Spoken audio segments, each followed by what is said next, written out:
Are you ready? Nora, what do we do with Raj's thing now? Do we do something now? At 7? Okay. Oh, shoot, sorry, that's me. It's my son. Wait, I'll be back. Okay, ready? Good evening. I'd like to call this meeting of the City Council and Stadium Authority Board to order.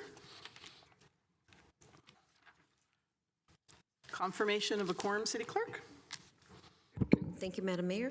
I'd like to note for the record that Councilmember Shahal will be absent this evening. However, I'm confirming a quorum. Thank you very much. So we have one item in closed session. City Attorney. Thank you, Madam Mayor. Yes, one item, conference with labor negotiators. The city representatives are as listed on the agenda, although we will be without Mr. Sakai this evening. The employee organizations under discussion include Unit Number 2, POA, and Units 5, 7, and 8, City of Santa Clara Employees Association. Thank you. So do we have any public comment about closed session? Anyone in the council chambers? Anyone online, City Clerk? Okay, we are going to adjourn to closed session. We'll be back at 7 p.m. for open session. Thank you.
Good evening, everyone. I'd like to call this meeting to order, the meeting of the City Council and the Stadium Authority Board.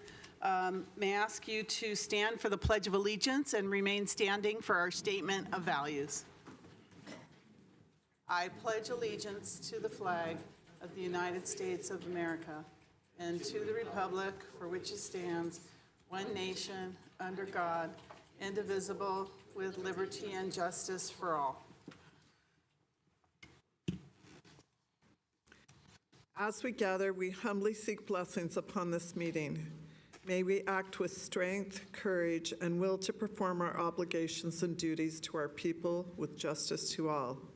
Let us seek wisdom so we may act in the best interest of our people, our neighbors, and our country.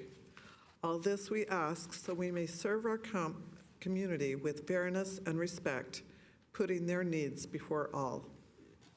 Thank you. Please be seated. City Clerk. Assistant City Clerk. Thank you, Madam Mayor. Councilmember, Board Member Gonzalez. Present. I'd like to note for the record that Councilmember Board Member Shahal is absent from this evening's meeting. Councilmember Board Member Hardy. Present. Councilmember Board Member Park. Here. Councilmember Board Member Jane. Here. Vice Mayor, Vice Chair Cox. Here. Mayor and Chair Gilmore. Here. Thank you. The AB 23 announcement, members of the Santa Clara Stadium Authority, Sports and Open Space Authority, and Housing Authority are entitled to receive $30 for each attended meeting. The Statement of Behavioral Standards, the City of Santa Clara has adopted a code of ethics and values and behavioral standards for public meetings to promote and maintain the highest levels of conduct. This includes mutual respect, robust discussion, and allowing city business to be done in an efficient and consistent manner. Please note that as the presiding officer, the mayor and chair's direction in matters of process and decorum should be followed, and that the use of the gavel indicates all conversations must conclude, and everyone in attendance should come to order and attention. Welcome, and thank you for your participation. For those joining us this evening in capacity as a registered lobbyist, we ask you to please identify yourself as such and disclose the clients and/or organizations that you represent. This is pursuant to City Code Section 2.155.110. Thank you, Assistant City Clerk. Good evening, everyone, and welcome. For today's meeting, the council's back in person, and we are conducting our meeting in a hybrid manner. The public is welcome to attend in person or as the city continues to use a Zoom feature to allow participation from your home or office. Members of the public can still join via the link and/or call into the Zoom meeting phone numbers shown on the screen now. If you would like to speak on an agenda item or during public presentations, please raise your hand on the Zoom application or press *9 on your phone. Please only raise your hand while the item you're seeking to speak on is presented. Staff will enter your name or the last 4 digits of your phone number, and I will call on you to speak. As a friendly reminder, members of the public have 2 minutes to speak on an agenda item and 3 minutes on public presentations, and those are reserved for topics not on the agenda. Prior to each agenda item, staff will lower your hand to ensure that members of the public are seeking to speak on the appropriate agenda item. So we're going to move on to the council agenda now. Okay, Madam do Mayor? we start with a motion for, to excuse Councilmember Raj Chahal? May I have a motion, please? Motion to excuse Councilmember Chahal. Second. So we have a motion and second for that. City Clerk, are we able to use our, okay, very good. Please register your vote.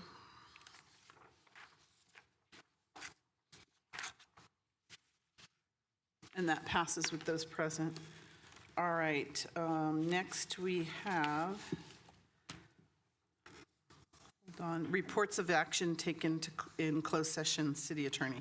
Thank you, Mayor. Council did meet in closed session. Item number 1, conference with labor negotiators, with the details as listed on the agenda. Units 2, Police Officers Associations, and Units 5, 7, and 8, City of Santa Clara Employees Association. However, there was no reportable actions. Thank you, Mayor. Thank you. Next, we have continuances, exceptions, and reconsiderations. City Manager, did you want to talk about the update on the Super Bowl that was at the end of the agenda? Sure. had planned to provide an update to the city council during city manager report at the end of the agenda. We are still working through a number of agreements, and so we will provide a full update at your next meeting on March 25th.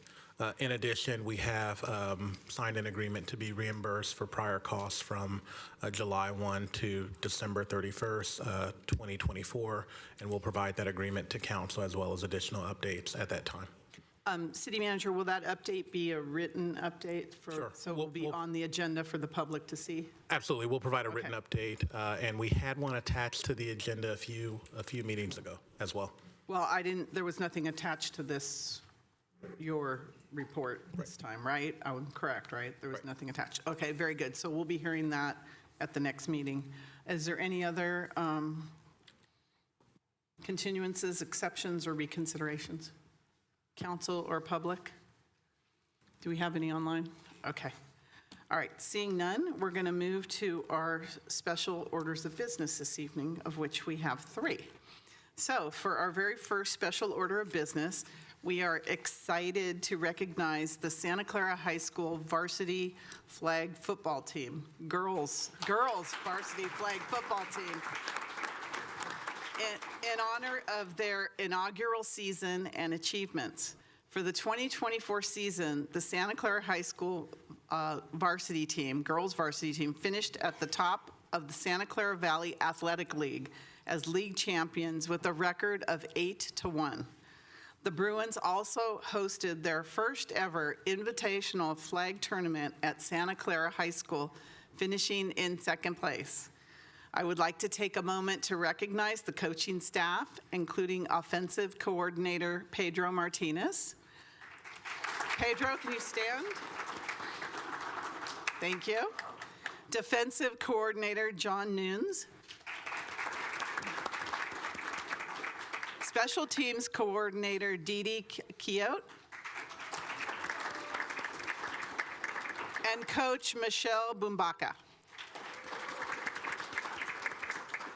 And we'll hear from Michelle a little bit later, but you can come forward, Michelle, right now. As a team, I encourage you to continue to support your teammates through any challenge on and off the field. We are very proud to recognize this team and congratulate all of you on your championship win. Thank you so much for representing Santa Clara. I now invite Coach Bumbaka to the podium to speak. In addition, Coach Michelle was also recognized as the 49er Prep Coach of the Week. So let's give her a round of applause for that. And after that, I'm going to ask Vice Mayor Kelly Cox to say a few words. I think she might know somebody on this team. I don't know. That's what I've heard. It's a rumor. But Michelle, Coach Michelle, please come forward. Yes, thank you, guys. Good evening, everyone, and thank you, Madam Mayor and City Council, for having us tonight. Our season started long in the summer, almost a year ago when we started our summer practices. We had few people come out. It was a little discouraging. We weren't sure who was going to come and what was going to go on, but it being an inaugural season, we rallied our troops, my coaching staff. We all just kept spreading the word and getting kids to come out, and we ended up with 17 varsity members and 10 JV members. We were only one of about 3 schools in the SCVAL to field a JV, so we were really proud about that, and hoping to continue those girls into the varsity next year. But the 17 members on varsity, they're phenomenal. They are just really great young ladies that are going to be moving into the world. 10 of them are seniors graduating this year. Wow. I too have my own investment on the team. So like Kelly over there, I too have my own investment. So it's been a really, really rewarding season. We started with the tournaments, and we learned a lot in our tournaments. We played a tournament in Milpitas. We were bumped out early, but we came back harder for our tournament. And like I said, we went to the championship, and we lost to Presentation in an overtime battle. And they came out in the end and won, but we took a great second place there. So it was an awesome, awesome time. And then the league championship came down to the very last wire, the very last game of the season. and actually it was out of our hands. We ended up having a three-way tie for league champs because we beat Milpitas, Milpitas beat Los Gatos, and Los Gatos beat us. So it was a whirlwind, but it was a really fun and exciting season. I want to personally thank all of the girls back here. Again, like I said, you can't teach senior athleticism. That's what I've been telling everyone. You just can't. We have soccer players, we have wrestlers, we have softball players, we have, am I forgetting anything? I don't know. Lacrosse. That's about I don't know. lacrosse. We don't have Yeah. lacrosse, but yeah. But definitely those three main sports, and they're just very competitive athletes. So thank you again to the city for recognizing their efforts and their hard work that they've been given over the whole entire fall season. So thank you guys very much. Thank you. Vice Mayor Cox, do you have something to say? Thanks, Michelle, and thanks for being here, girls. I've watched some of you grow up, and I'm sorry if this is, it's football, it shouldn't be emotional, right? But we're at Women's History Month, and in light of Title IX, which probably isn't a big deal to you, girls football is huge. And the fact that you're here doing this and you did it so beautifully is such a testament to women. I just wanted to read a few things that women haven't been able to do throughout history, which you girls may not know about. For a while, you couldn't wear pants, open a bank account, get a credit card, attend a university, run in a marathon. You couldn't be an astronaut. You couldn't work while you were pregnant. You weren't allowed to drink in bars. You couldn't serve on a jury. You couldn't play a professional sport. You couldn't get a divorce if you wanted to. You couldn't have a legal identity after your marriage. You couldn't own property, join the military, work a night shift, compete in the Olympics, drive a car, become a doctor or a lawyer, vote, order a drink alone, control your own wages, be on the front line, or become a CEO. And so we talk about history like this long, drawn-out process, but those things are pretty real and pretty recent. So I was so proud to sit with all you cool family members. You guys are awesome. And watch you guys do something that maybe you didn't know it, but it was historical. And it was awesome, and we're so proud to have you here tonight. And to my two girls in there, love you lots. Okay. Aw. I just wanted to say I was at the last game. I think it was the last game. And Vice Mayor Cox said the play was beautiful. I say it was fierce. I couldn't believe the girls and how aggressive they were. And it was so beautiful to see that level of play. It's pretty amazing. So, Coach, I'm going to ask you to join me down there, and we're going to present each player with a recognition item. And then we will come and ask the whole council for a group photo.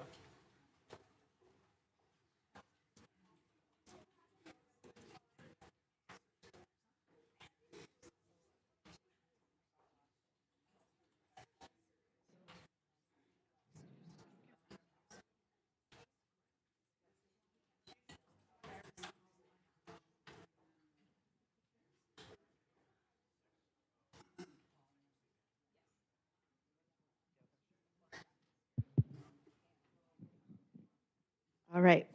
First, we have Abigail Hong. Abigail is present today. Oh, thank you. How about Alexandria Schneider, or Lexi, as we know her, Lexi?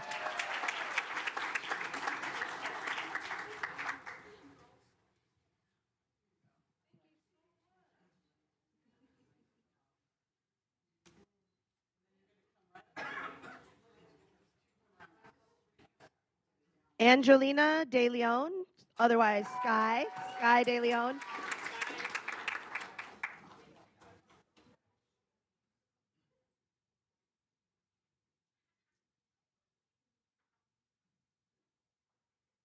Aviana Rangel, or Ava.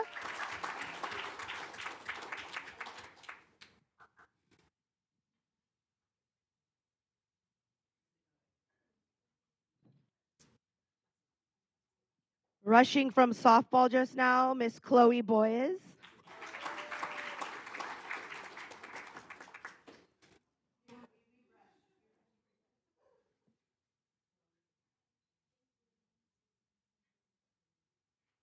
Gabriela Gonzalez, Gigi, our quarterback, everyone, our quarterback.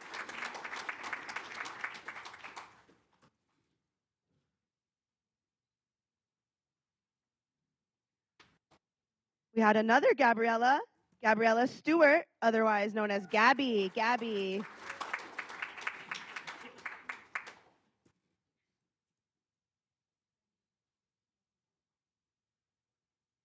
Next up, we have Jordan Guzman. Jordan.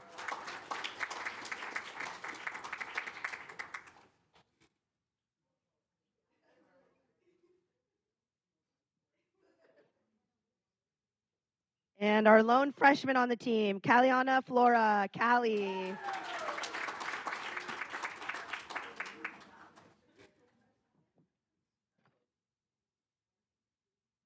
And Linnea De Leon, or Iris. Iris, come on up.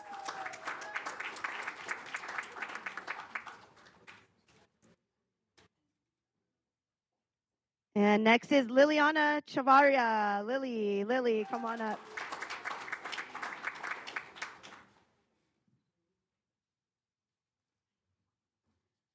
Next is Mia Raybar. Mia.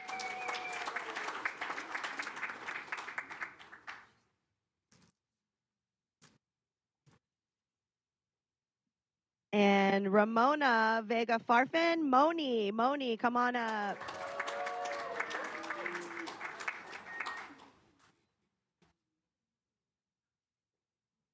And Shayla Chovik.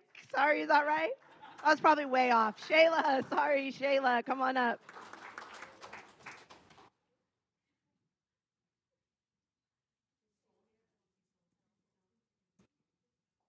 And Stacy Plancarte. Stacy.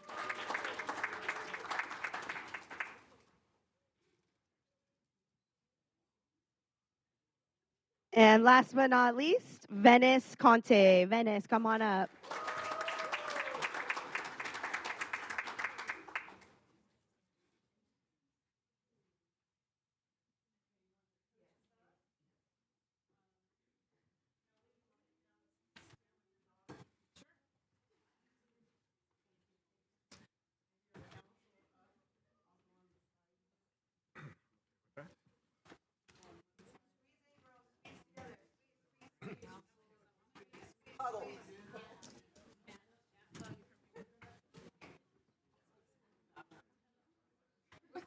But you still have to be seen. Yeah.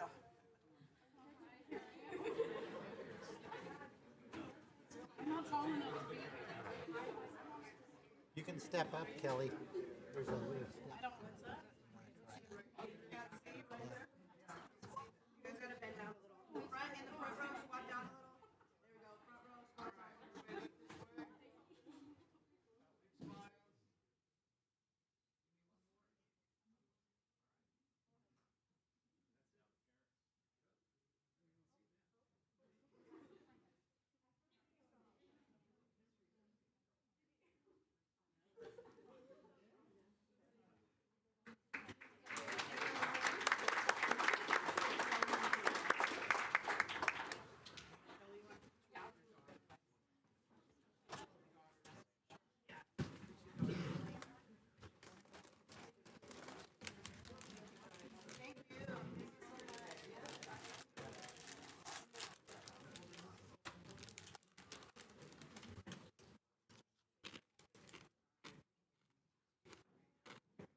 Thank you, and you're all welcome to stay for the entire meeting until 1 a.m. Hopefully that's okay.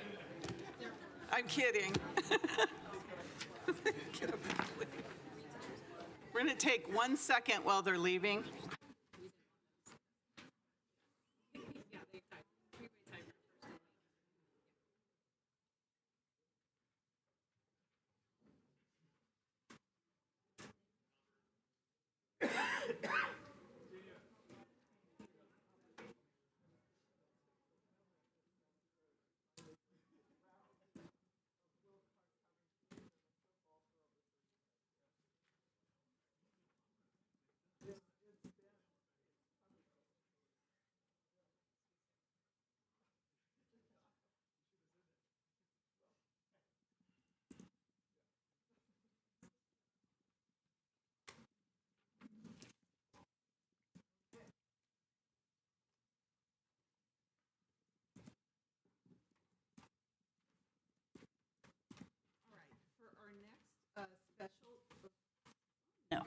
For our next special order of business, we have a representative from the Santa Clara Relay for Life event.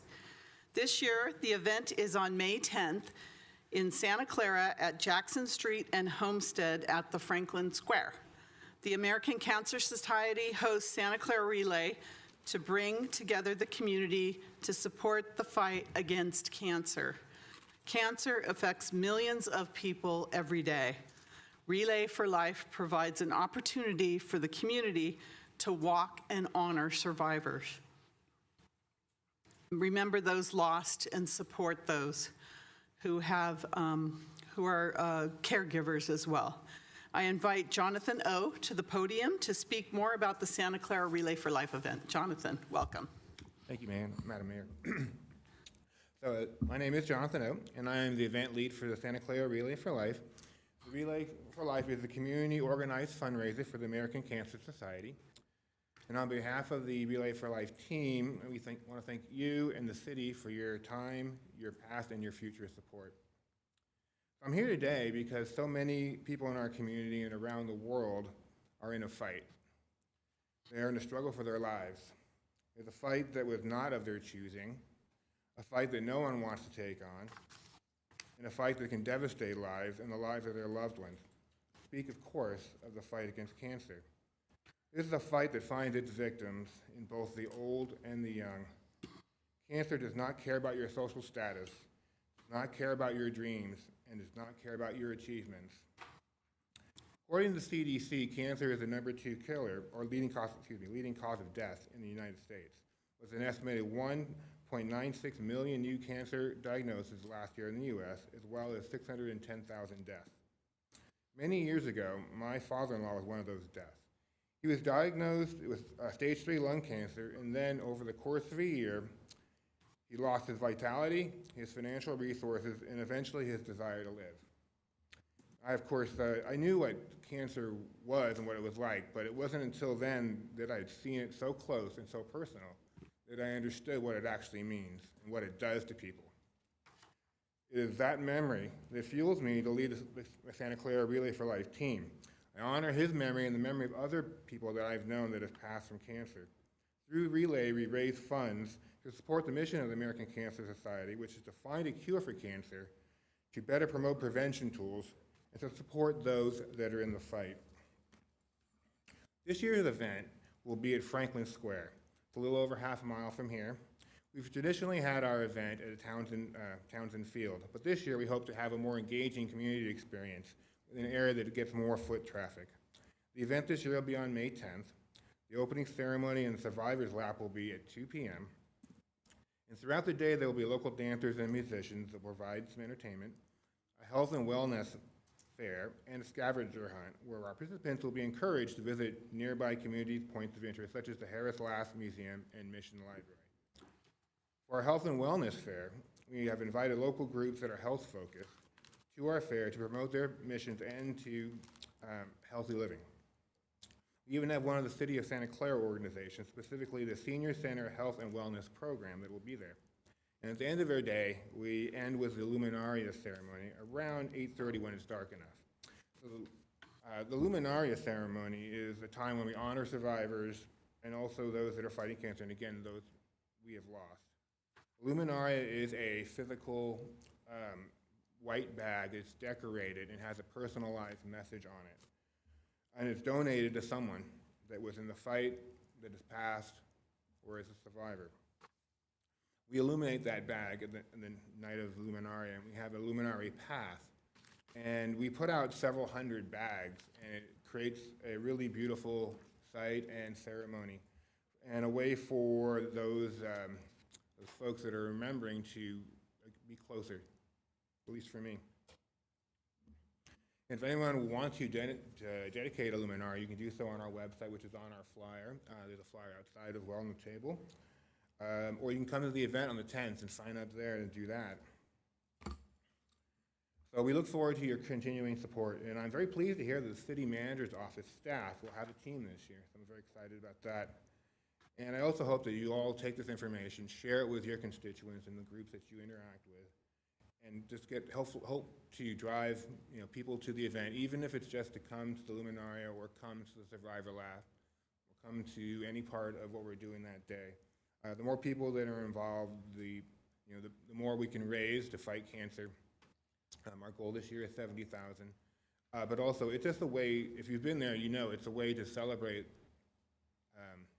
survivors, celebrate hope, and look to the future. That's it. Thank you very much. Appreciate you. Thank you, Jonathan. I have a question. I know you've had the Luminari ceremony at the Franklin Square in the past, which is, it's really touching and really unbelievable. Everyone needs to see that. It's you won't forget it. Where are people walking? Are they walking? Where? We haven't finished all the logistics plan, but we're very likely going to do similar to last year.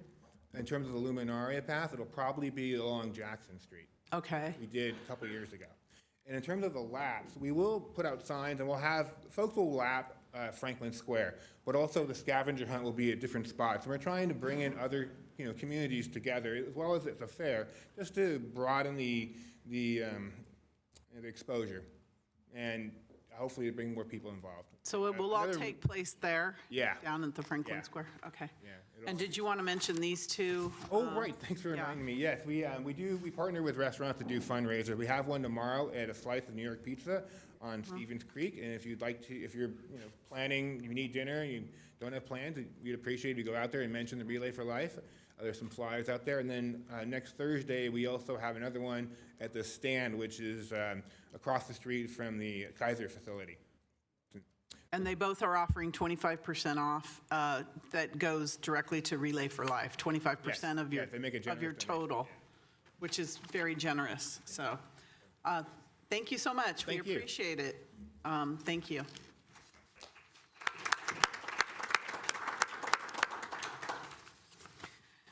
Okay, in our last special order of business today, we have the City of Santa Clara recognizes and proclaims the month of March as Women's History Month.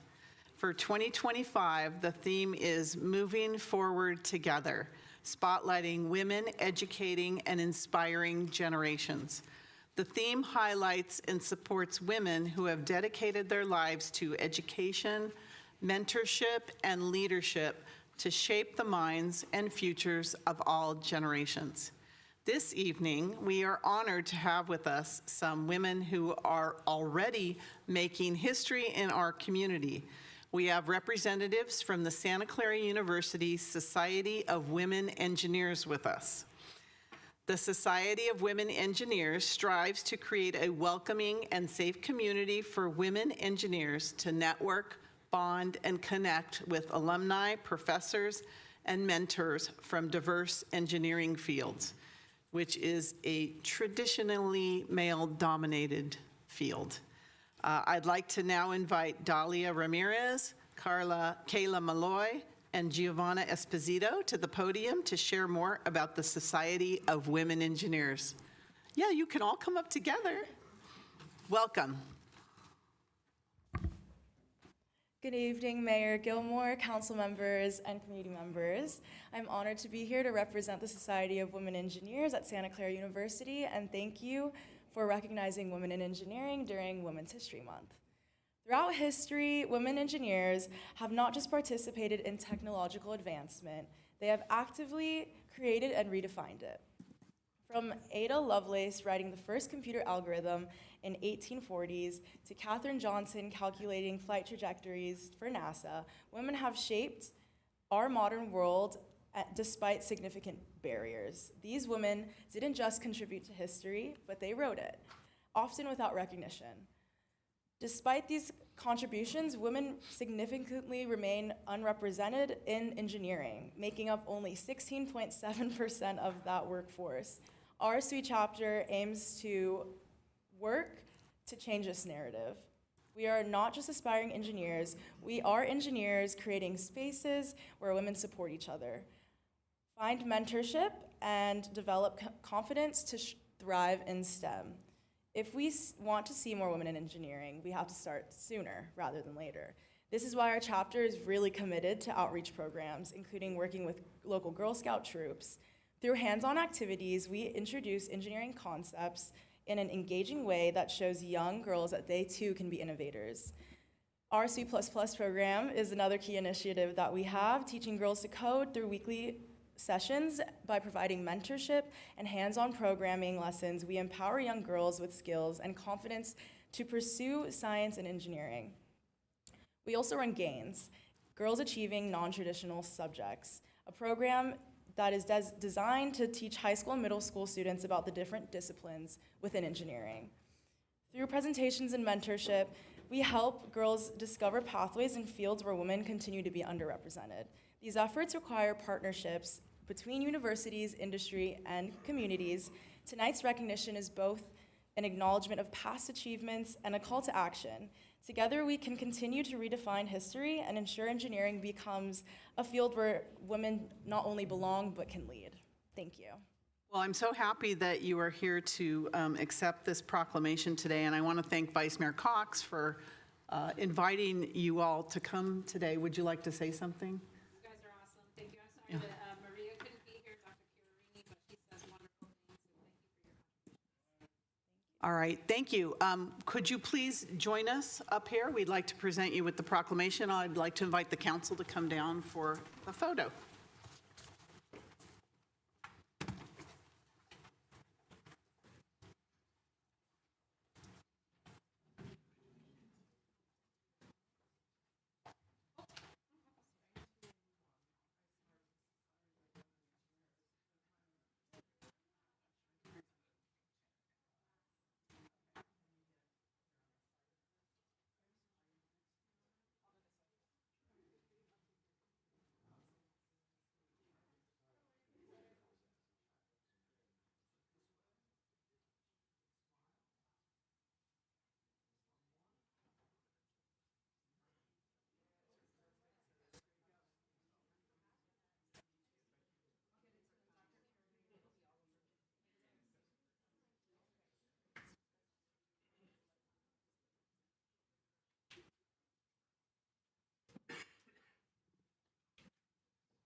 I am especially excited to see these young ladies here. My degree is in chemical engineering, and I helped start our Society of Women Engineers chapter in 1981 at my university. So I'm especially thrilled to see that, and that was one of the reasons I went back to the high school, was to help more students become engineers. And I started the computer science program in our school district and started the robotics at Wilcox. So you can do anything with an engineering degree. Wow, that was a long time ago. That's your take on it. Well, they seemed impressed with that when you told them before they left. They were very impressed. All right, thank you very much on that. All right, we're going to move now to the agenda. The first is a consent calendar. All items are approved unless an item is pulled for discussion. Do we have any council members that would like to pull an item for discussion? First, is there anyone that has anybody? Item for discussion? Any member of the public? I'm going to pull item 4, which is action on stadium manager's request to execute an event services agreement with Fanatics Retail Group Concessions, LLC, for merchandise concession services for non-NFL events. I have some questions on that. So so now is the time, council member, for the amendment. for the balance of the. Change. Second. So we have a motion and a second for the balance of the consent calendar.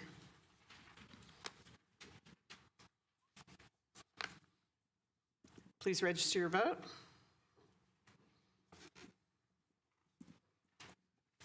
And that's approved with those present. All right, next we have public presentations, and these are for items that are not on the agenda. If there's member of the public or city clerk, do you have assistant city clerk?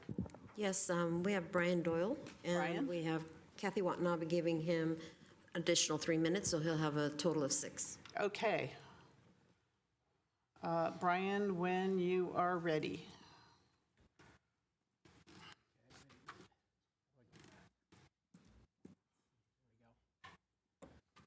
Welcome.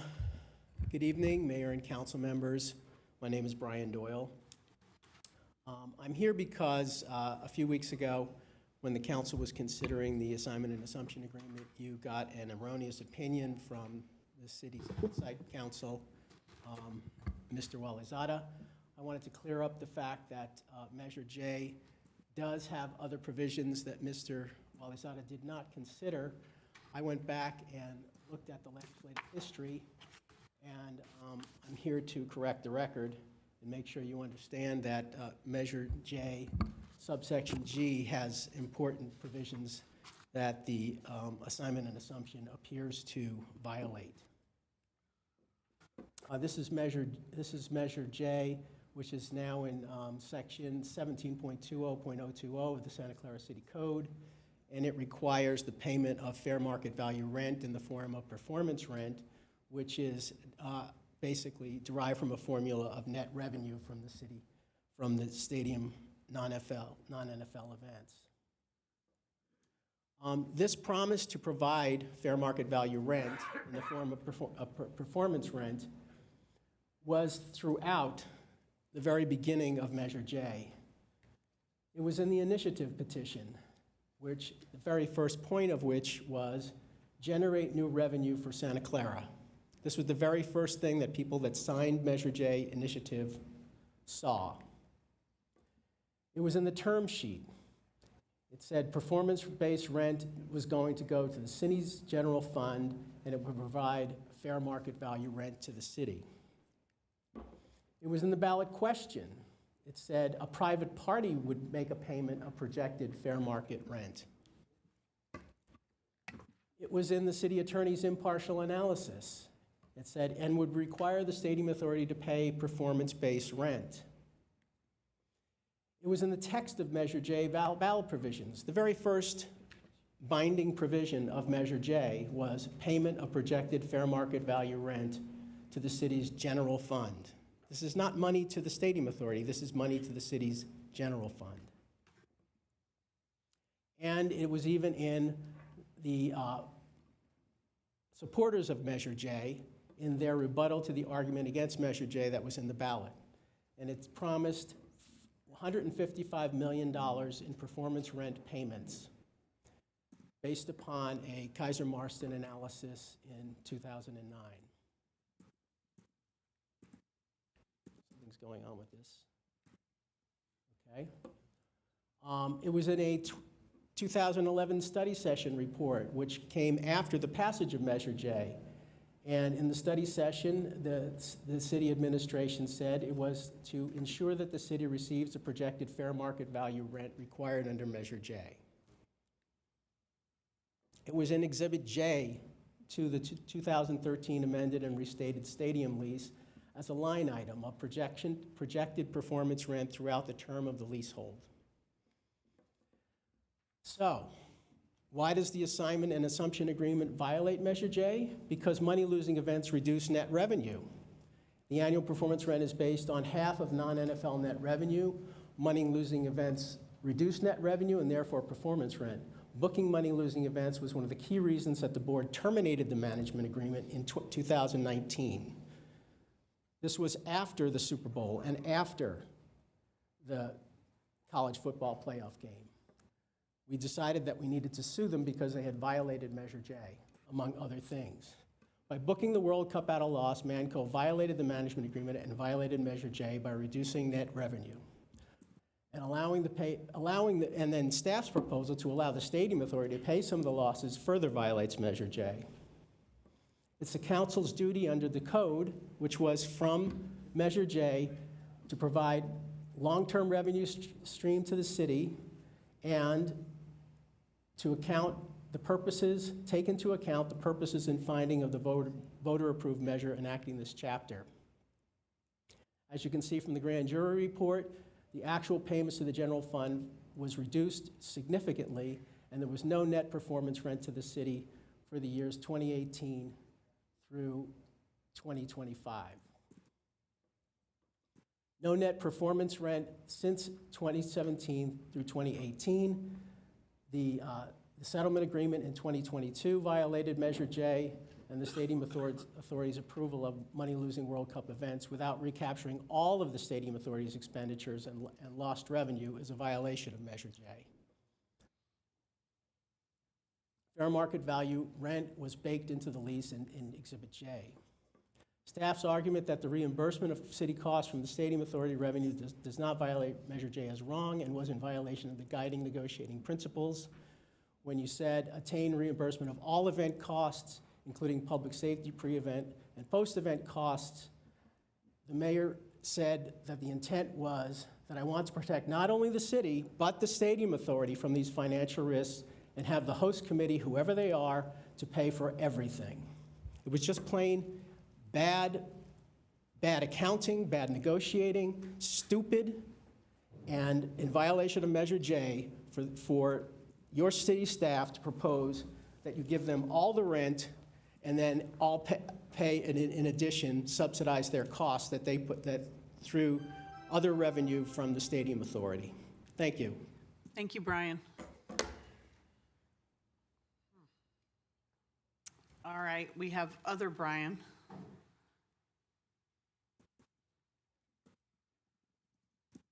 Welcome. Thank you. I have too many pairs of glasses, so I'll go without them. Anyways, I did a deep search because I like Santa Clara and I live by New Hall and Monroe, and I like walking down to Santa Clara downtown. And a lot of people say we don't really have a downtown, but we do. It's not as big as other downtowns, but I still think it's a beautiful area to walk around. And so I was thinking, we have two huge world events coming up.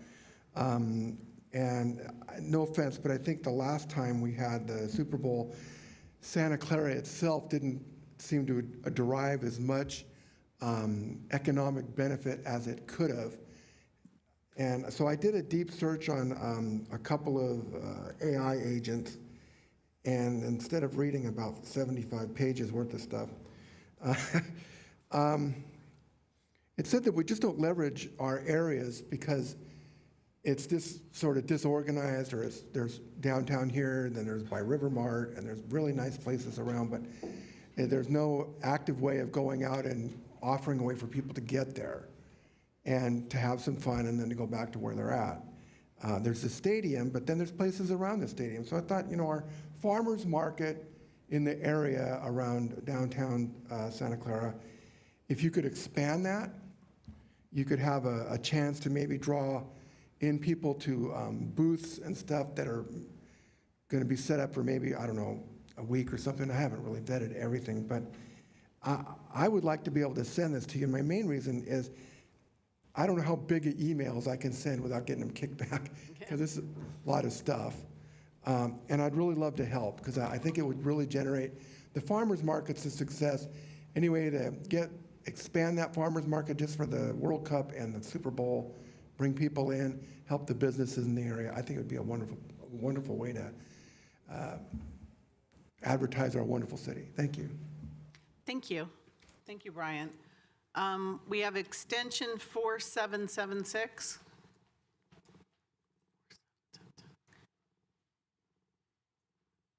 Unmute. How do you unmute a phone? Star 9?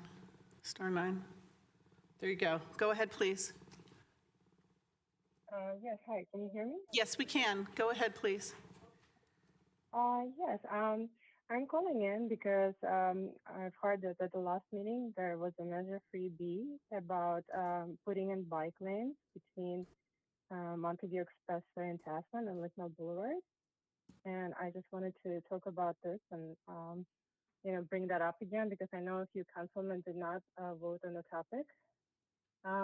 So I do live on the corner of Montague and Licknell, and there's a lot of traffic during rush hour, and the car line, near my building it's very heavy during rush hour in the morning and afternoon, and in afternoon during lunch period and in the evening. So right now, there is already a bike lane on the Guadalupe River, that is just, it's accessible from Usalak Forest. It's accessible to Bayman, and it's kind of accessible for near the building where I live. If you have to cross the bridge on the Montague, but it's right there. So I don't think that putting in the bike lane and taking away one line of traffic from each side would really help in terms of bringing more bikers on the road or doing anything, but it would create a lot of traffic, and it'll definitely add to the pollution around the building area, because it's going to be traffic on the Montague where the turning lane is, and there's going to be traffic right on that cross of a little piece of the road where the cars are coming in.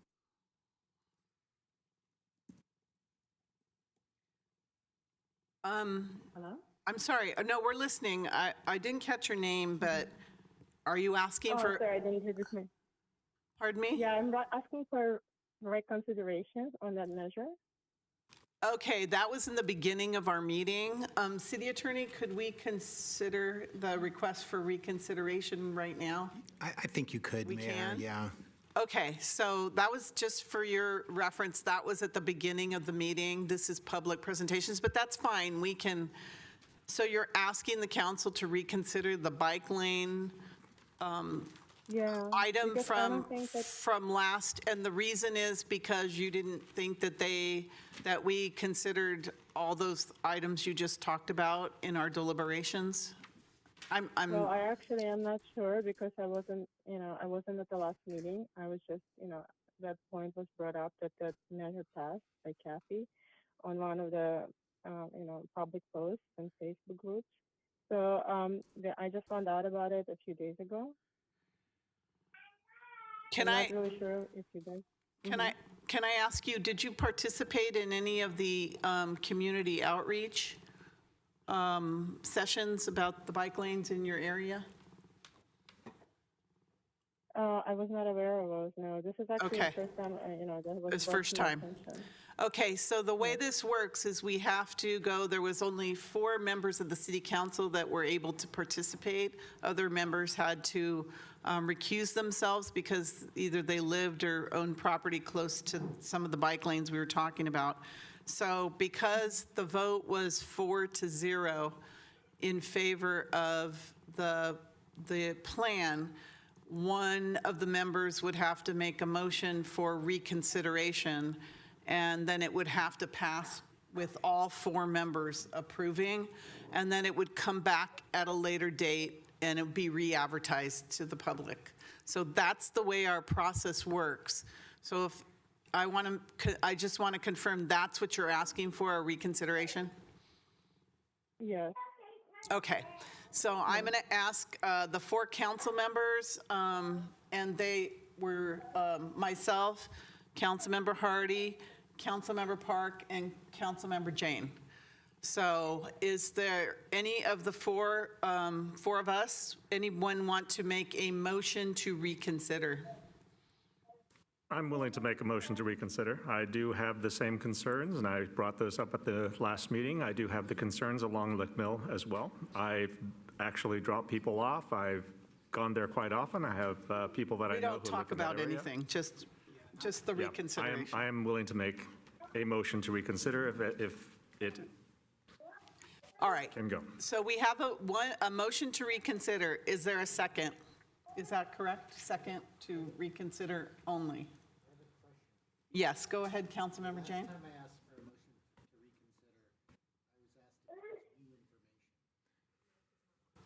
Yeah. The last time I made a motion for reconsideration, I was asked if there was new information. Well, that's why I asked her. The mayor, Yeah, the mayor made that inquiry from the Yes. speaker to see if there was something new. This was all new She to just- her. New to her, but not to But she councilmembers. is talking about bike lanes along the Guadalupe, and did we not consider those? Yes, and And then, I apologize. Can I say something? Yes, go ahead, please. I do live right on the corner of Montague and Lick Mill. I've been living here for over 6 years, and I know I see the traffic firsthand on those, on that little piece of street of Litmill and Montague during those times, lunch, morning, and evening, and it gets very, very busy. There's line of cars going all the way, and 2 lines completely filled with cars. Okay. All right. Thank you. So we have a motion. Is there a second? Can I ask a question? Go ahead quickly. So that item actually had a lot of sections in it. If we wanted to open up just this section along Lick Mill, would that be possible? Can I make that, or do we have to reopen the entire? Madam Mayor, appreciate you asking that question. That was going to be one of my requests for clarification, that the maker of the motion in response to our speaker can be as specific as the speaker is interested in making the motion. You need not reopen the entire matter. You could identify a particular segment of concern for reconsideration. Okay, because the segment that seems to be what the speaker is talking about and what I would be thinking about is on Lick Mill between Montague and Tasman. Correct. All right. Do you want to amend your motion for that? So I guess I would make it more specific to reconsider the actions that affect the route along Lick Mill between Montague and Tasman. Is there a second? Okay, that dies for lack of a second. So I'm sorry for the speaker. The item is not being reconsidered. But thank you for your attention and your request.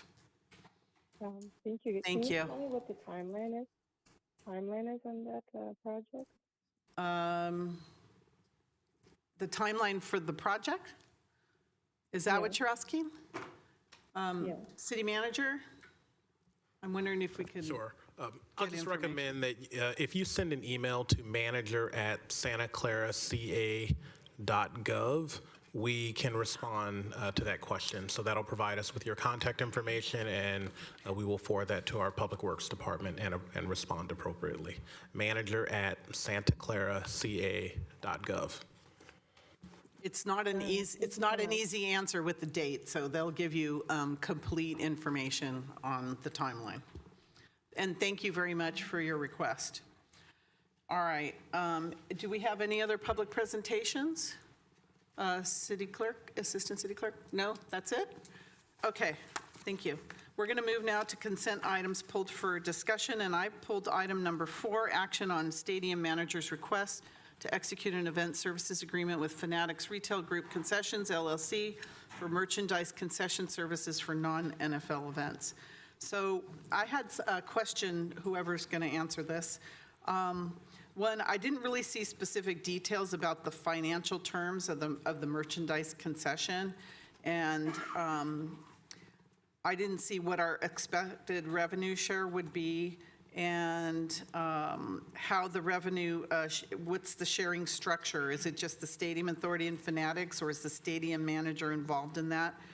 And because this was it was a no-bid, single-source contract, I'm wondering how the terms in this deal compared to industry standards for similar venues. And I also want to make sure the agreement, and I didn't see it, includes some kind of performance metrics and audit rights, because I know it's 4 years, which is a long time for this type of an agreement. So do we have audit rights? I know it's between the stadium manager and Fanatics, but you're asking for our approval over this. So what's going to be our revenue projection? And is it that coming from us, or is it coming from Fanatics? So those were my questions. Anybody else have questions on this?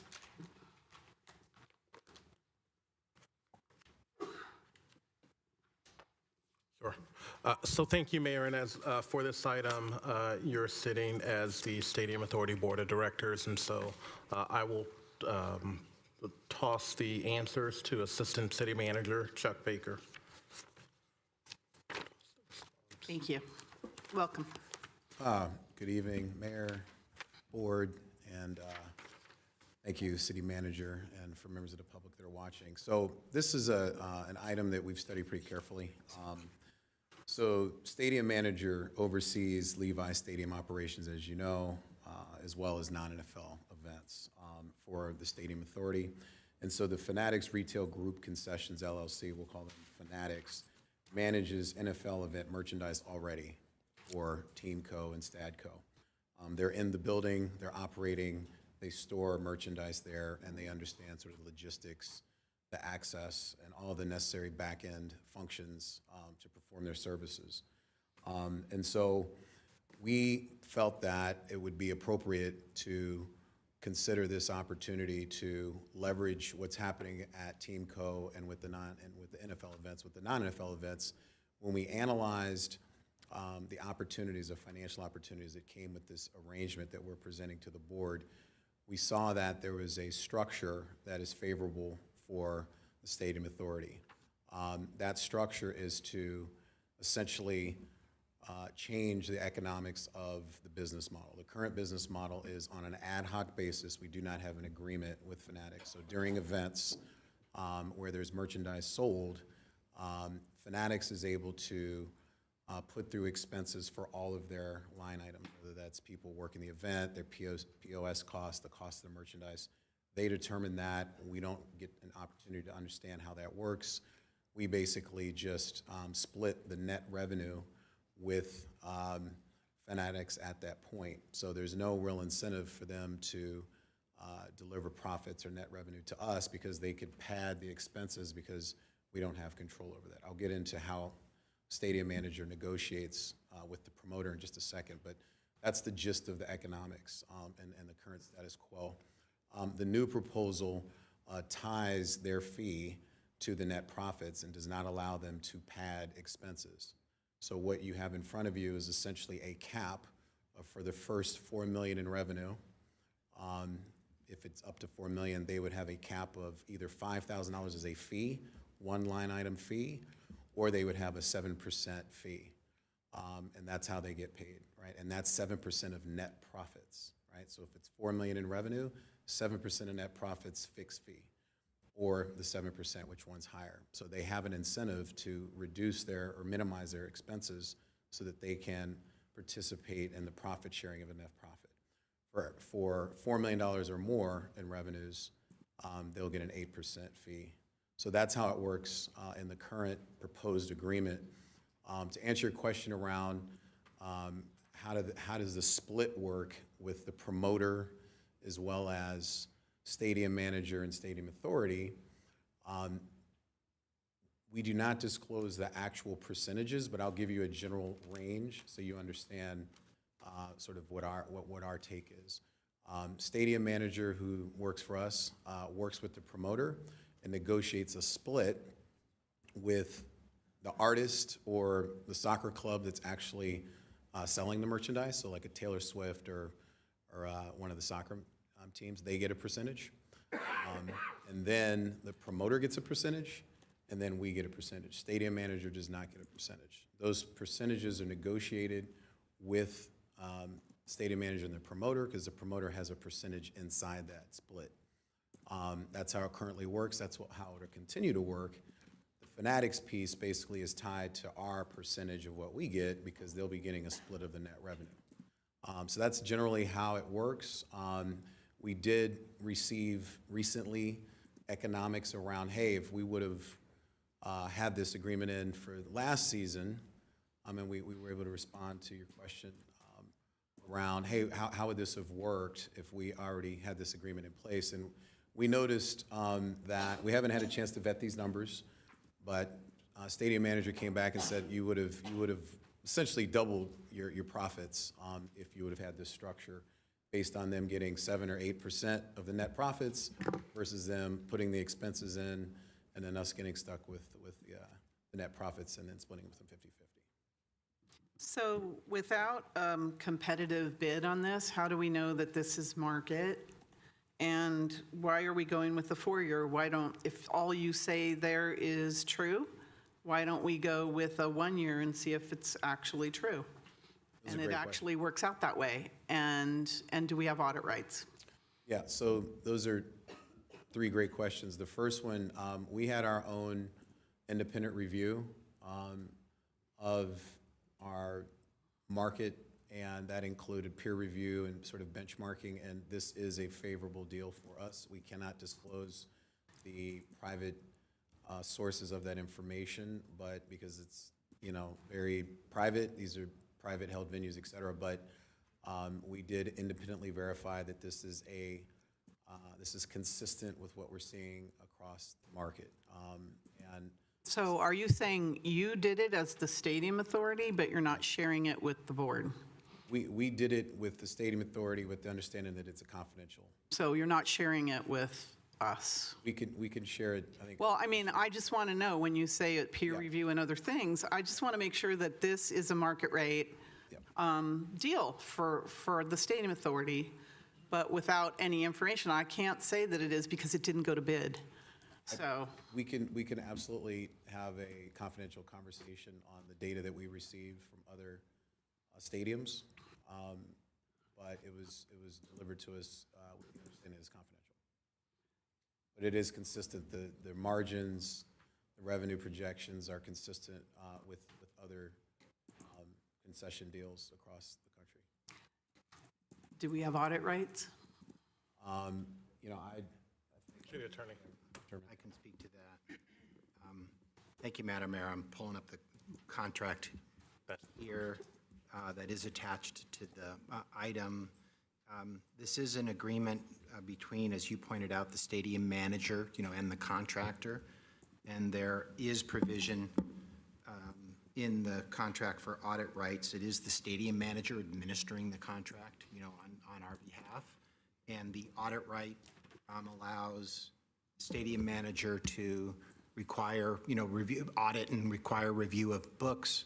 Contractors obligated to maintain, all applicable books with respect to their work and the revenues that are generated. And if it is determined that there's a discrepancy in excess of 5%, once that audit is completed, then the contractor actually bears the responsibility for paying for that audit. So there's a right during the term of the agreement and for 1 year after for the stadium manager administering the contract on our behalf to audit books. But do we have a right to oversee your audit?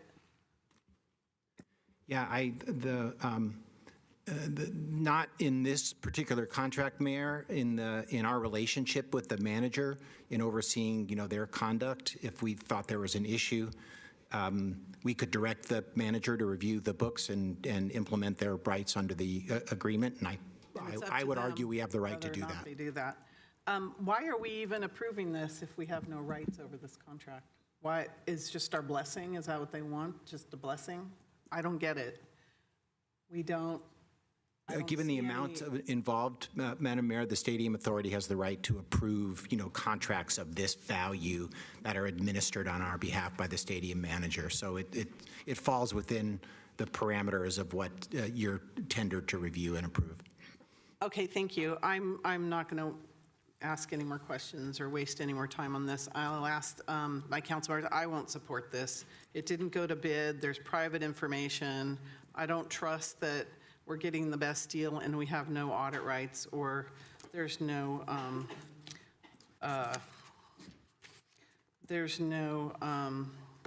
detailed financial projections or performance metrics. So I'm sure, is there a motion or more questions? Authority Member Jane, followed by Authority Member Park. Yes, I would expect that all the numbers that the stadium manager puts in have to go into the FMS. And wouldn't we be able to look at all the numbers in the FMS for transparency reasons? And then something that Assistant City Manager Baker said was that the Fanatics or whoever the merchandiser is could potentially pad their expenses. And I don't understand what you mean by pad their expenses, because I think what you're saying is that they haven't, now that they're sharing in the profits, they have an incentive to reduce their expenses, which apparently they didn't have before. And then in response to council questions, I see that for the 23-24 season, the actual merchandise revenue was $175,000. But under the new agreement, that number would go up to $371,000. So a 118% increase in net revenue to the Stadium Authority. Is that, and I think Assistant City Manager Baker said that those weren't totally verified numbers, but those are estimates. But that seems pretty good to me. Authority Member Park. Yes, so I hear the questions on both sides, and I think the question is not just what is the increase, how much is this better, but what is the amount by which we could improve this? Meaning everything looks good if you're making double, but I mean, if the possibility is you can make triple, quadruple, et cetera, well then double doesn't seem as great, even though it is definitely a benefit. And I think that's what the mayor is getting at. That said, I mean, I hear about getting confidential information, and again, confidential information is nice. You know, I understand why people need that, but I think everyone can understand why confidential information leaves us in the dark as to, you know, decisions that we're making here. I heard the assistant director, I don't know what the title is from the Stadium Authority, Baker talk about, well, we could share those numbers with you confidentially. I would think, I mean, I'm looking at the council questions prior to this as well, and didn't have this explicitly, but I would hope that something like this, we would have a study about this before we're asked to approve something that we have no numbers on. I mean, the numbers that we have are the numbers that show the benefit, but the numbers of comparisons that are not there. And I think that's the hard thing for me to support right now, which is I understand the concern, which is it better? Yes. Is it as good as it could be? Like, how much better is it? I have no way to determine that. That is something that I would like to see before we approve a deal with no competitive bids. I mean, this city has a lot of history with, you know, no competitive bids and hasn't necessarily been great. Thank you. Thank you. So I'm going to go to the public. Is there any member of the public that would like to comment on this issue? Assistant City Clerk, I don't see anyone. No one? All right. Do I have a motion on this?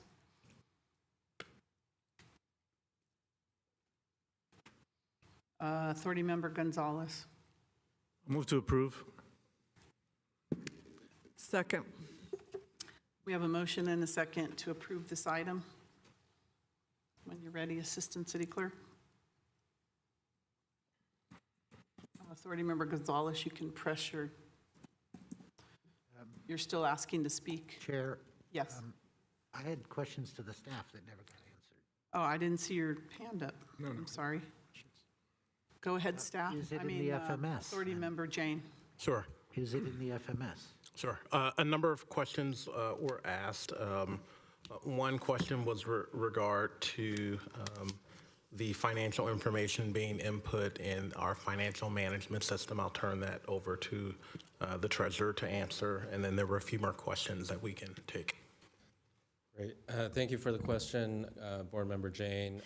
I'll speak generally because I don't have the system in front of me or my staff looking in there, but anywhere we do have an expense, we would expect proper backup invoices, and especially with the awareness of this contract, it's something my staff would have access to either ask questions or look into the system for backup. Sure. Where did these, are these the ones that were submitted online? No, the questions that we're responding to are the questions that were just asked by Oh, I see. Councilmember Jane and Okay. Councilmember I'm Park. sorry, I thought they were answered. I'm sorry. Go ahead, please.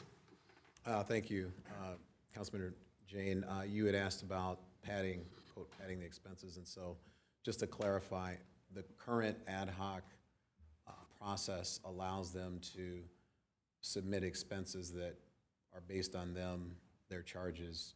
We can't really verify those. Those are their general expenses. We get the invoice based on, how they conduct business, whether it's the POS system, the fees for that, the staff required for the pop-up stores. And so we generally, just get those invoices. The current way that works is now. So the new contract that we're proposing incentivizes them to generate maximum profits, which we would split with them, right? And they would get a 7 or 8% fee depending on the total revenue. So there wouldn't be the incentive to push through charges that they would get reimbursed in the expense. They would be incentivized to optimize those expenses so that they could get the highest net profit. So they're incentivized to drive profit, which we share. But we still see all those expenses in the FMS. Correct. And we're not saying that the expenses are out of whack. It's just there's no incentive for them to optimize their expenses. I see.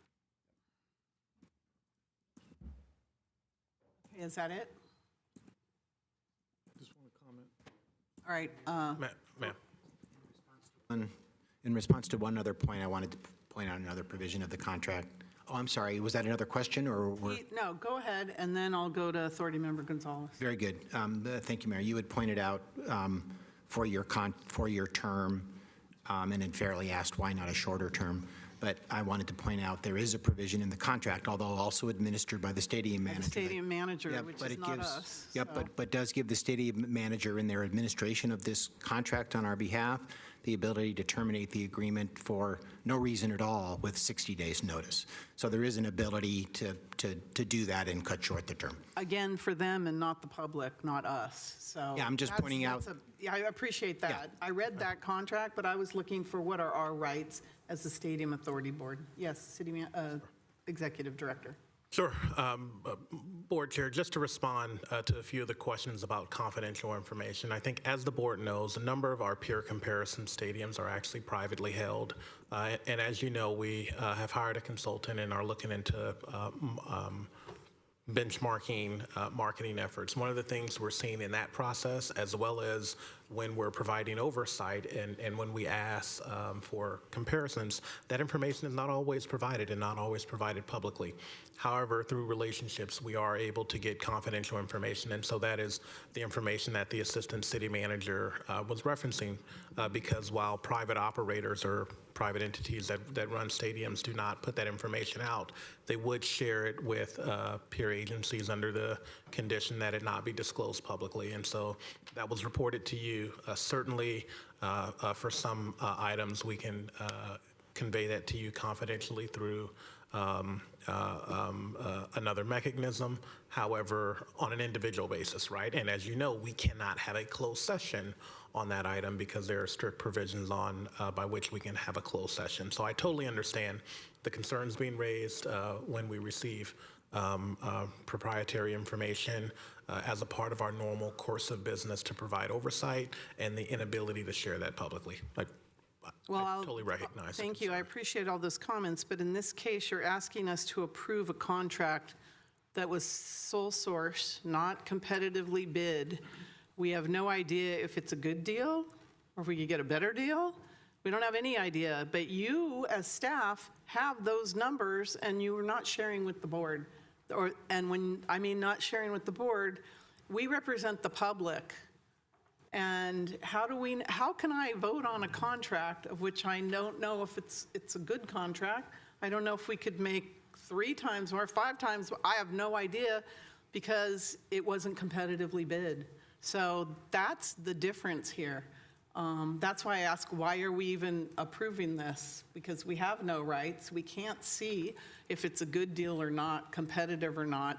The numbers that were proposed our best guess is what we would have made last year, which means nothing. That doesn't mean anything for the future because there's no guaranteed income for us. And so, and it's a 4-year deal. So I understand what you're saying. I know that, some contracts, with superstars are confidential. Nobody ever wanted that information, but we need to know to do our own due diligence on a contract. And what struck me on this one is not, everything, it's just that it's a sole source contract. I don't know why, but it's a sole source with no bidding, and there's no specific numbers in there that I can say yes to the public. Yeah, I think this is a good deal. I can't. Simple as that. All right. Authority Member Gonzalez. Thank you, Madam Mayor. Good. Board Chair, we weren't able to address the sole source justification, which was one of your questions. And so just for clarity, we're looking at sole source, which is Fanatics versus the competitors that we outlined in the agenda report, versus the other conversation, which is, hey, is Fanatics at Levi's a good deal? And that's basically Fanatics and other stadiums, right? So it's looking at Fanatics as a vendor across the other stadiums. That's the research that we did confidentially. The sole source, we didn't address that, which I'd like to address now. The sole source is justified for 2 reasons. The first one is that the services are very unique. When we did an analysis on the market with Fanatics competitors, we saw that there weren't any direct competitors, meaning there were no fully vertically integrated. Where is that information in your report? It's in the report. Who are the, who did you look at? How do I know that? I'll get it. Is there specifics? Yeah, How do I know what Madam those Mayor, the competitors competitors are listed within the staff report. We can find the page numbers. Yes, we have. Pages 2 through. Is there financial information, like what these competitors would cost, would charge? So let me try to address that. So we have 4 categories of competitors, which are not direct competitors. They're indirect competitors. So we have sports merchandise and apparel, Nike, Adidas, Under Armour, Lids, Mitchell & Ness. We have sports collectibles and trading cards, Panini America, Topps, Upper Deck.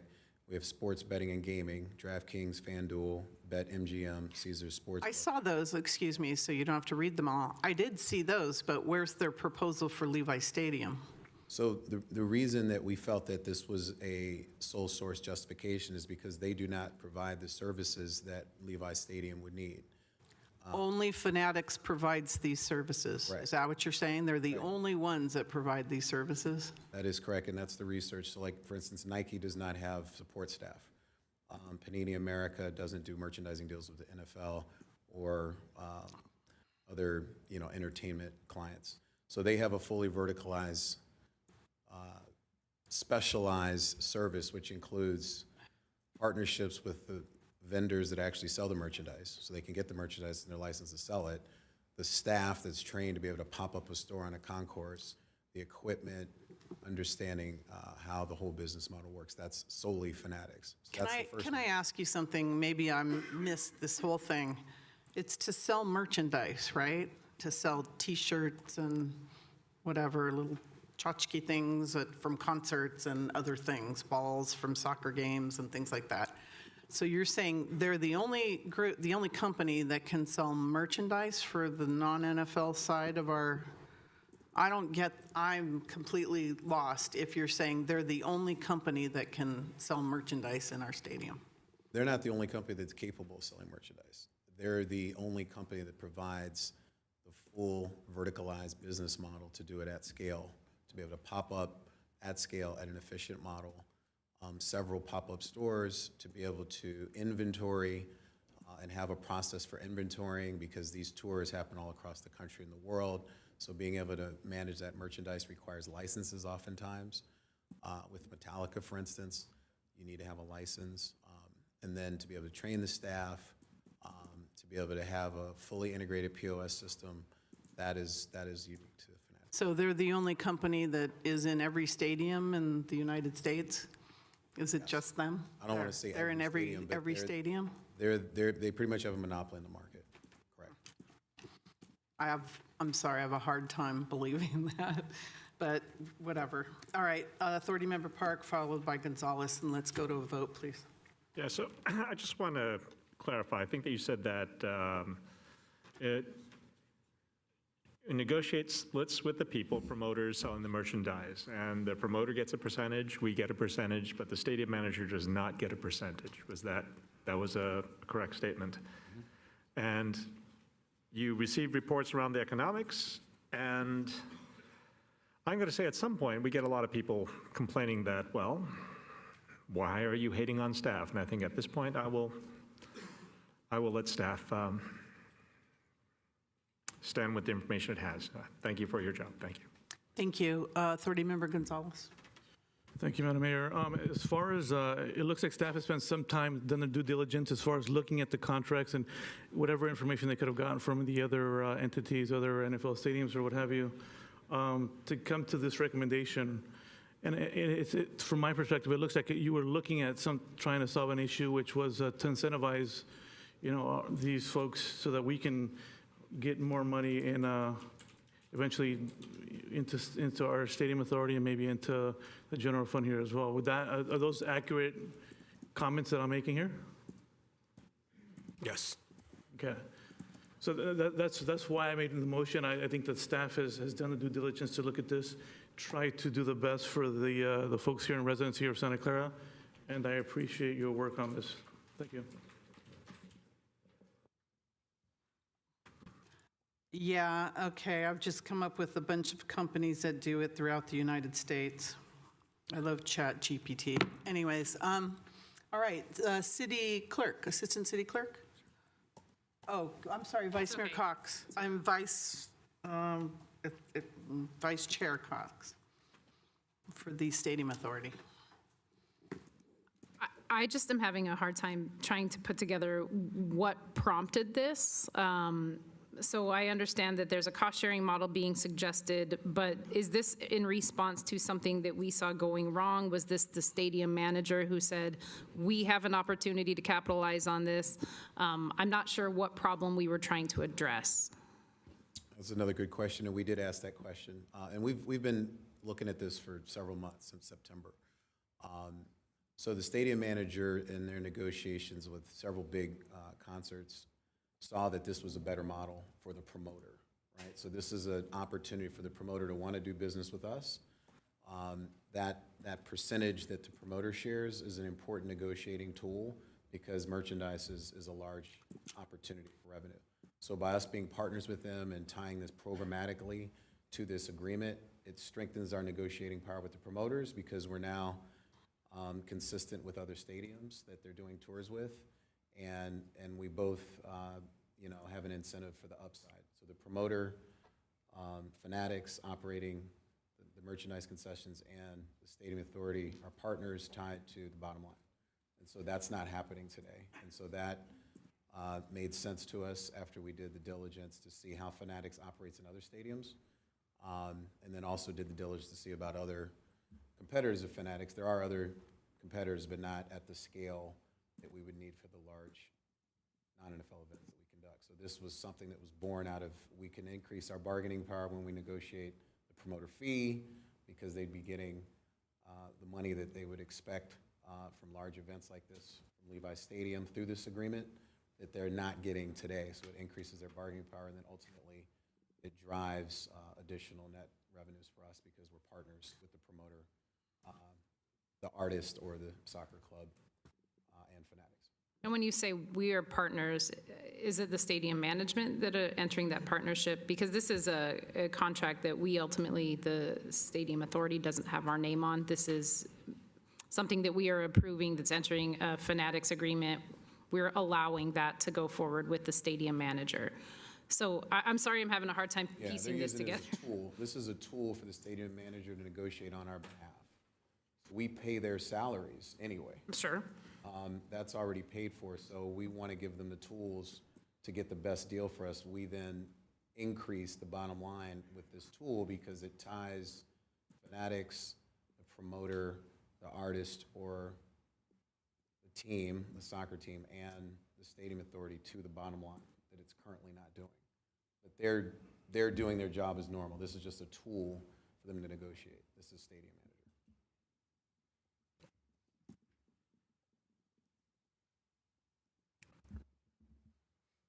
Is that it? Or are you still thinking?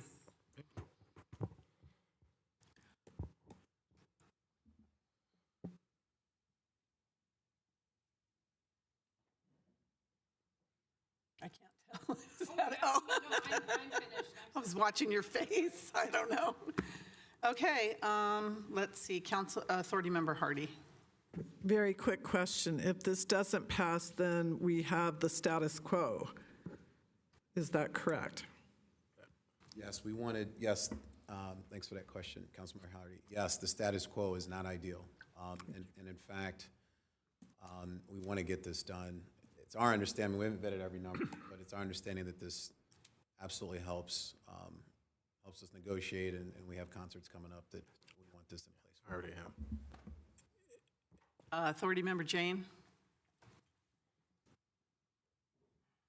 No? Yeah, Okay. I don't sorry. really understand what you mean by the status quo. I think the mayor is asking that we could actually go bid this out if this fails. Is that true? That's what I was hoping, yes. So, Yeah, so the status quo I meant in terms of what we're doing with Fanatics today versus this agreement, which improves what we're doing with them today. Today, we you know, it's they bill the expenses. There's no incentive for them to optimize those expenses because they're not incentivized on the bottom line. That's the status quo. If we were to bid it out, we're not seeing viable Fanatics competitors. So,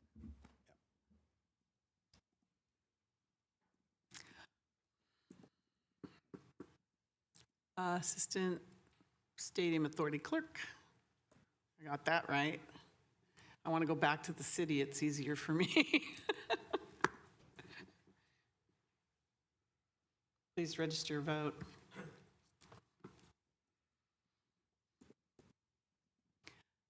And that fails. All right. okay, Madam Mayor, Board Chair, so this item fails. We will go back to the stadium manager and discuss next steps.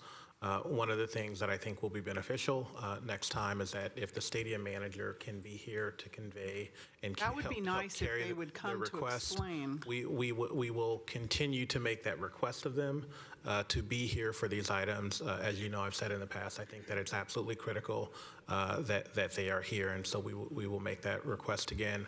I do know that part of this, as the assistant city manager said, we are confident that the deal would provide additional revenue for the upcoming concerts. I do know that they wanted this in place for the Metallica concert, and so we will go back and have those conversations, and if there is the ability to provide additional information to you and come back before you, before that concert, we certainly will do that, but totally understand. Thank you. All right, next we have our general business. We have action on the proposed Santa Clara Stadium Authority fiscal year 25-26 operating, debt service, and capital budget, Stadium Authority budget, compliance and management policies, and 2025 non-NFL events marketing plan. City Manager, Executive Director. Sure. You're sitting as the Stadium Authority Board Again. For this item. So thank you, Madam Chair, members of the board, Javon Grogan, City Executive Director and City Manager. I am looking for my introductory notes, but I can't find them at the moment. So why don't I just begin. The item that is before you is the Stadium Authority budget. As you know, we received the budget from the stadium manager 45 days before it is due to be in effect for April 1st. We have roughly 35 days to review that. Over the last 2 weeks, you have had 2 study sessions. A number of questions have been asked and answered. We've provided, we were able to, in quick order, provide you with the answers to your questions both in written form and address additional questions last week at your meeting. The budget that you have before you is recommended by the city for adoption. We did not provide a recommendation at the last study sessions. I will note that we have incorporated a number of changes that Board Treasurer, Stadium Authority Treasurer Ken Lee will go through. In addition, important to note, and certainly there's been a lot of discussions about ManCo's request and STADCo's request for us to fund a portion of the office rent for the 49ers' new business headquarters, where ManCo, our stadium operator, will operate out. Staff is not recommending approval of that in your proposed budget, and so that $620,000 has been deleted from the proposed budget that is before you. Should you accept that recommendation, the budget would not include those funds, and we will continue to have discussions with ManCo about their offices both in the stadium and elsewhere. And if at any point staff feels that it is appropriate for the Stadium Authority to fund any of those lease costs, we will return to the board, and that will have to be approved by the board. In addition, the budget includes a $1 million additional allocation for capital costs. As you know, the current capital reserve for the stadium in this budget is $2.8 million. We believe that that's low, and so there's a contingent allocation, and we need to have additional discussions with STADCo and ManCo about exactly how to effectuate that transfer. Lastly, there is the SBL cost that a number of you asked questions about. I think, frankly, all of you asked questions about, and staff responded to. There are still some significant and I think appropriate outstanding questions there. Through this budget, staff is recommending that we do approve the budget, however, with a reservation of rights, and we will continue to investigate the staffing and the work that those personnel do on behalf of the Stadium Authority. I think staff has some questions that we still need answered. This has been a long-term arrangement. Frankly, this is not the first year that council has brought up questions about this. I think for frankly several years, questions about this have been brought up. However, when there was more SBO revenue, the expense to revenue comparison was greater.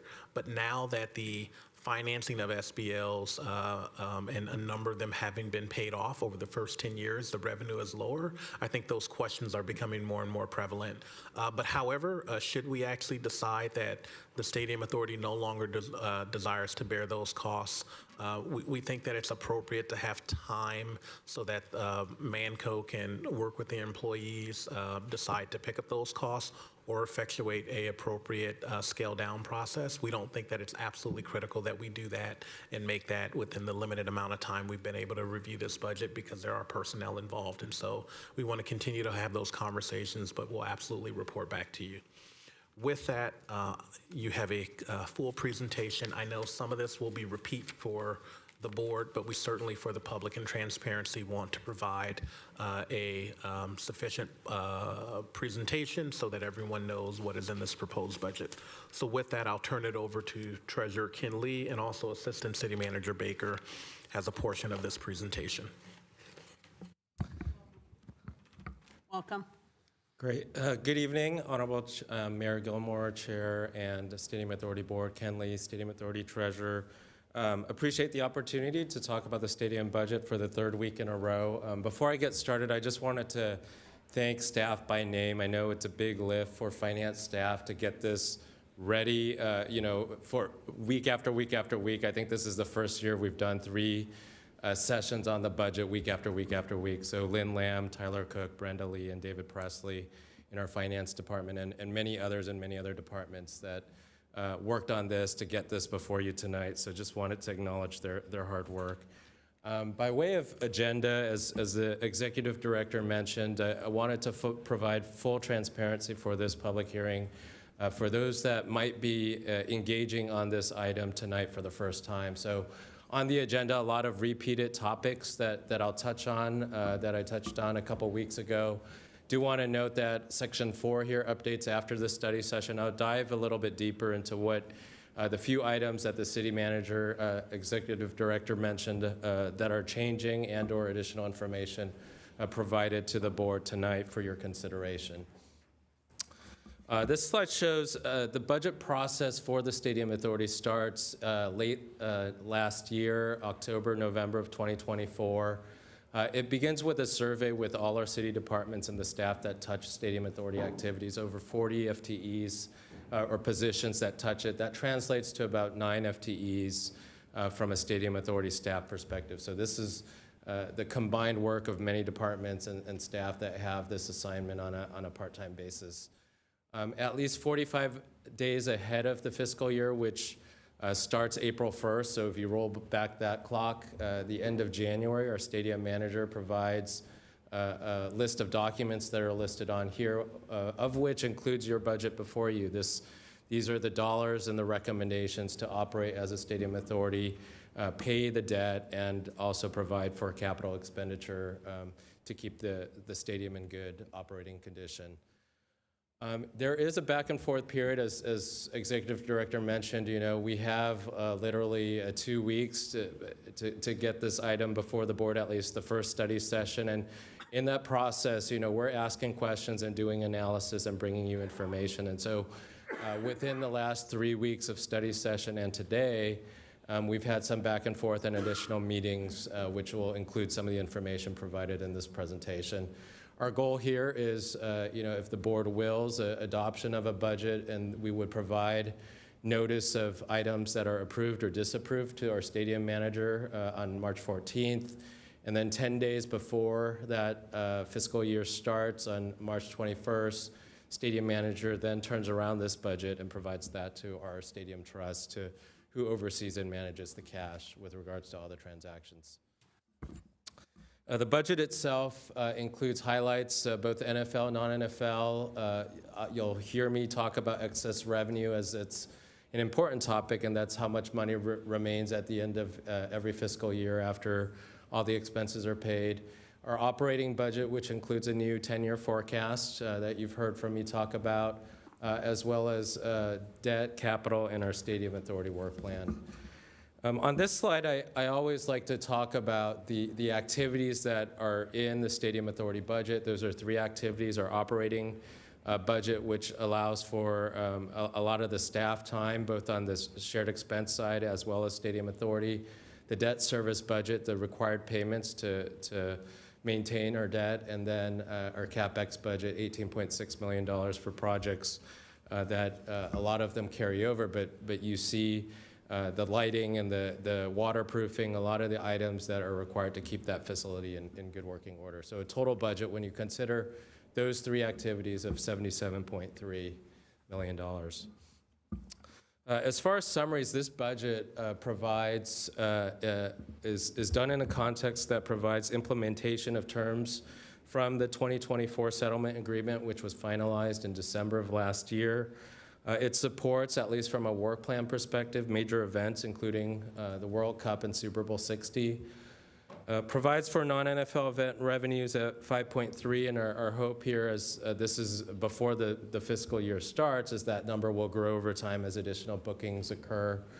As far as public safety costs over the threshold, based on our estimates, budgeted to be 2.1, and this budget allows for payments in accordance with that settlement agreement.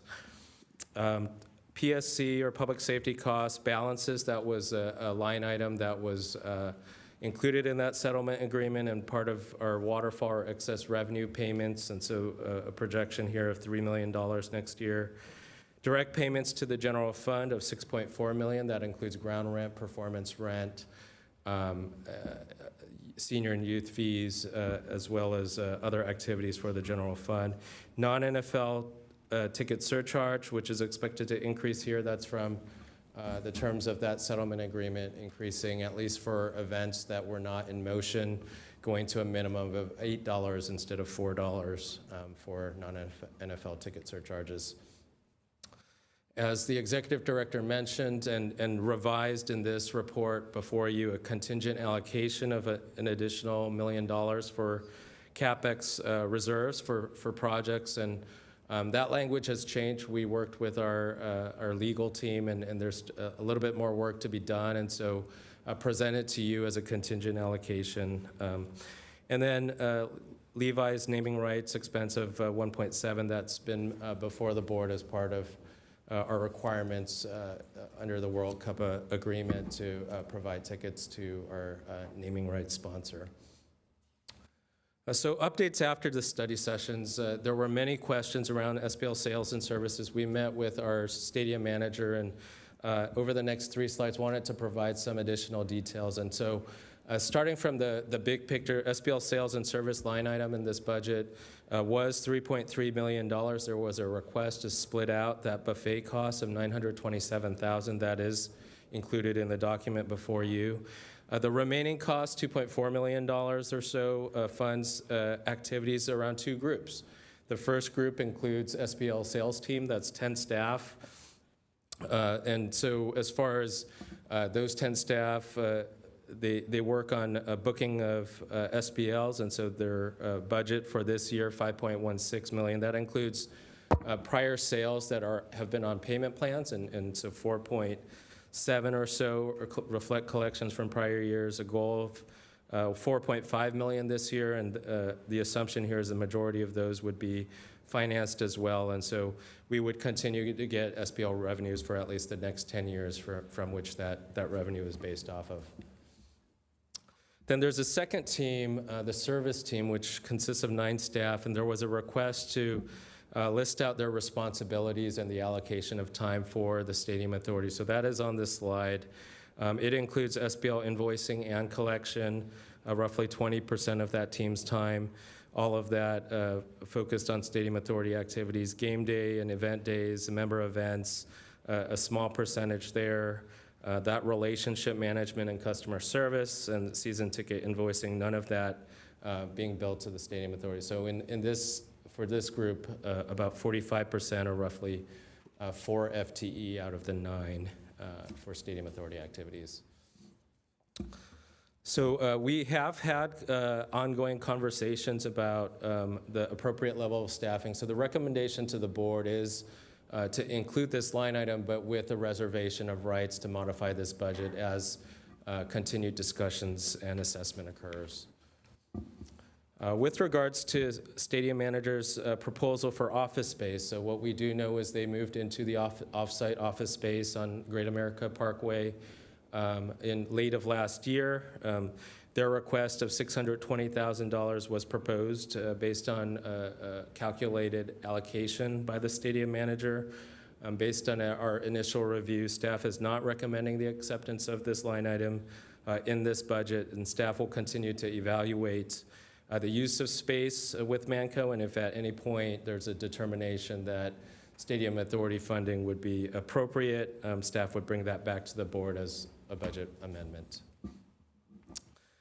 And then with regards to the CapEx reserve account of additional $1 million, as I mentioned, a contingent allocation here, working really on the legal mechanism. Our agreements are very specific as to what CapEx dollars can be transferred, and so we know that there is a need for additional capital dollars, and so a contingent allocation pending a legal mechanism to do so. So that's in the recommendation and a change from the last 2 sessions. And so the report before you outlined a number of other changes, and I won't go through all the details, but this chart shows all the changes with regards to the operating budget line item by line item. You can see the breakout of buffet cost, $927,000, the removal of the off-site parking lease cost of $620,000 and other expenses. And so when you do that, some of those transfers that are in the excess waterfall at the end of the year results in additional transfers to the general fund. Additional balance is paid off, but just wanted to highlight this just for the record. As we dive into the budget itself, wanted to highlight this slide, and I won't go through all the buckets, but when I'm asked, hey, what happens with the money at the end of the year, at the end of a fiscal year? These are the buckets that money fills up. We are currently in bucket number 7. Again, a lot of The terms in 7, 8, and 9 here were revised as part of that 2024 settlement agreement. And so our renovation and demolition reserve, public safety costs, outstanding balance, and then other discretionary disbursements, which includes payments to the general fund.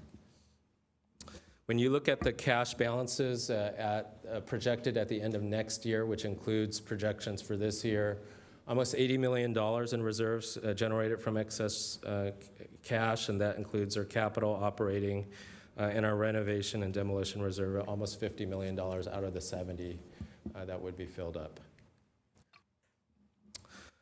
With regards to some of the assumptions in the operating budget or Stadium Authority general and administrative costs, this includes the staff that a lot of our employees as dual role city and Stadium Authority function, $4.6 million, roughly 8 full-time equivalent positions. It includes contractual level of support as well as legal support for the Stadium Authority.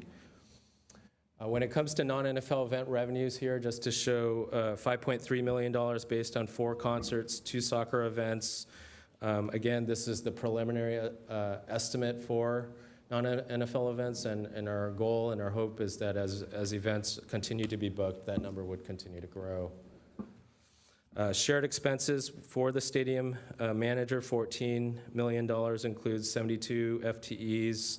And I'll talk about that in later slides in terms of what changed. SBL sales and services, $2.3 million. Includes portions of 19 positions that we talked about on prior slides. From a revenue perspective, $66.2 million of revenue you see here, the largest of which are facility rent, NFL ticket surcharges, naming rights. A lot of that goes to both fund our debt and required obligation under our lender agreements, as well as the operations of the stadium itself through a lot of those events. On the expense side, noted on the right here, $6.4 million of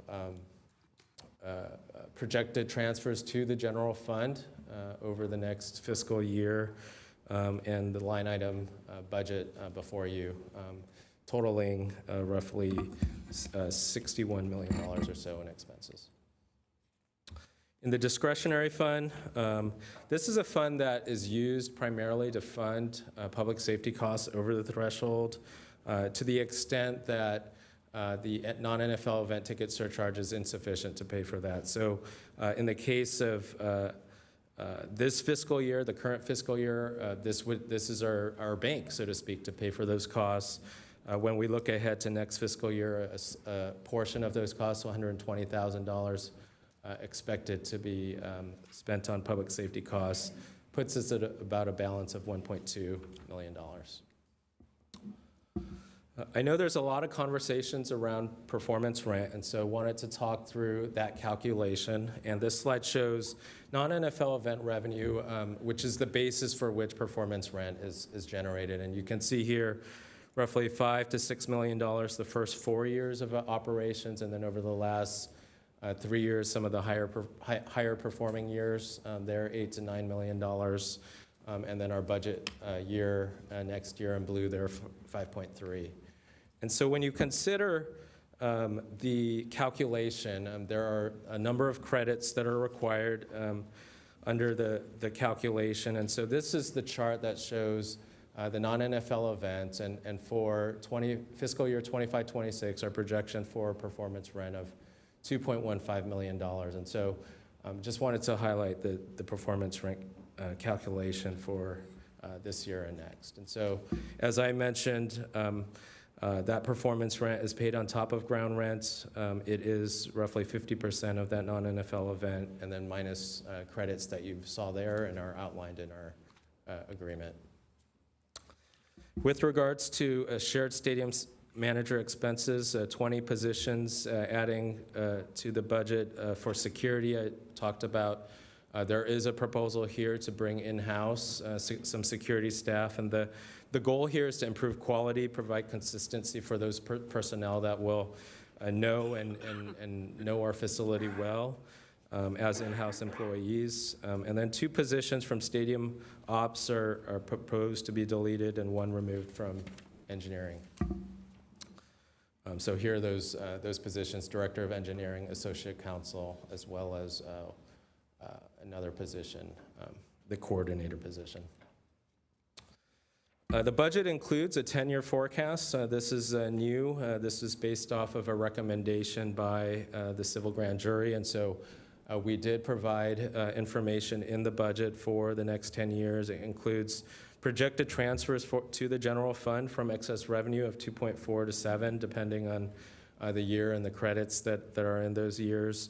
And we will factor this additional revenue into the general fund forecast. It's very helpful against our structural deficit, but we are still in an environment that where we have a general fund deficit. As we have conversations around the city budget, I'll talk to you about that update shortly. The forecast also includes projections that the public safety costs 2024 outstanding balance is projected to be paid off in 3 years. Our renovation and demolition reserve to be filled by 2030-31. And then the direct impact to the general fund, roughly $6 to $11 million each year over the next 10 years.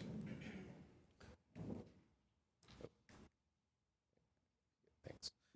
So with regards to our debt service budget, $20.6 million, our largest debt payment here is our Term A loan. This is the primary loan on our facility, $17 million. Of that 20.6, principal payment of about $10 million and interest payment of about $11 puts our outstanding debt at about $210 million. So on this chart outlines a reduction of 68% of debt. So any finance person overseeing a debt to see that advance payment of this debt, and this is a good story. This is something to be proud of as a stadium authority in terms of the operations and the pay down of debt.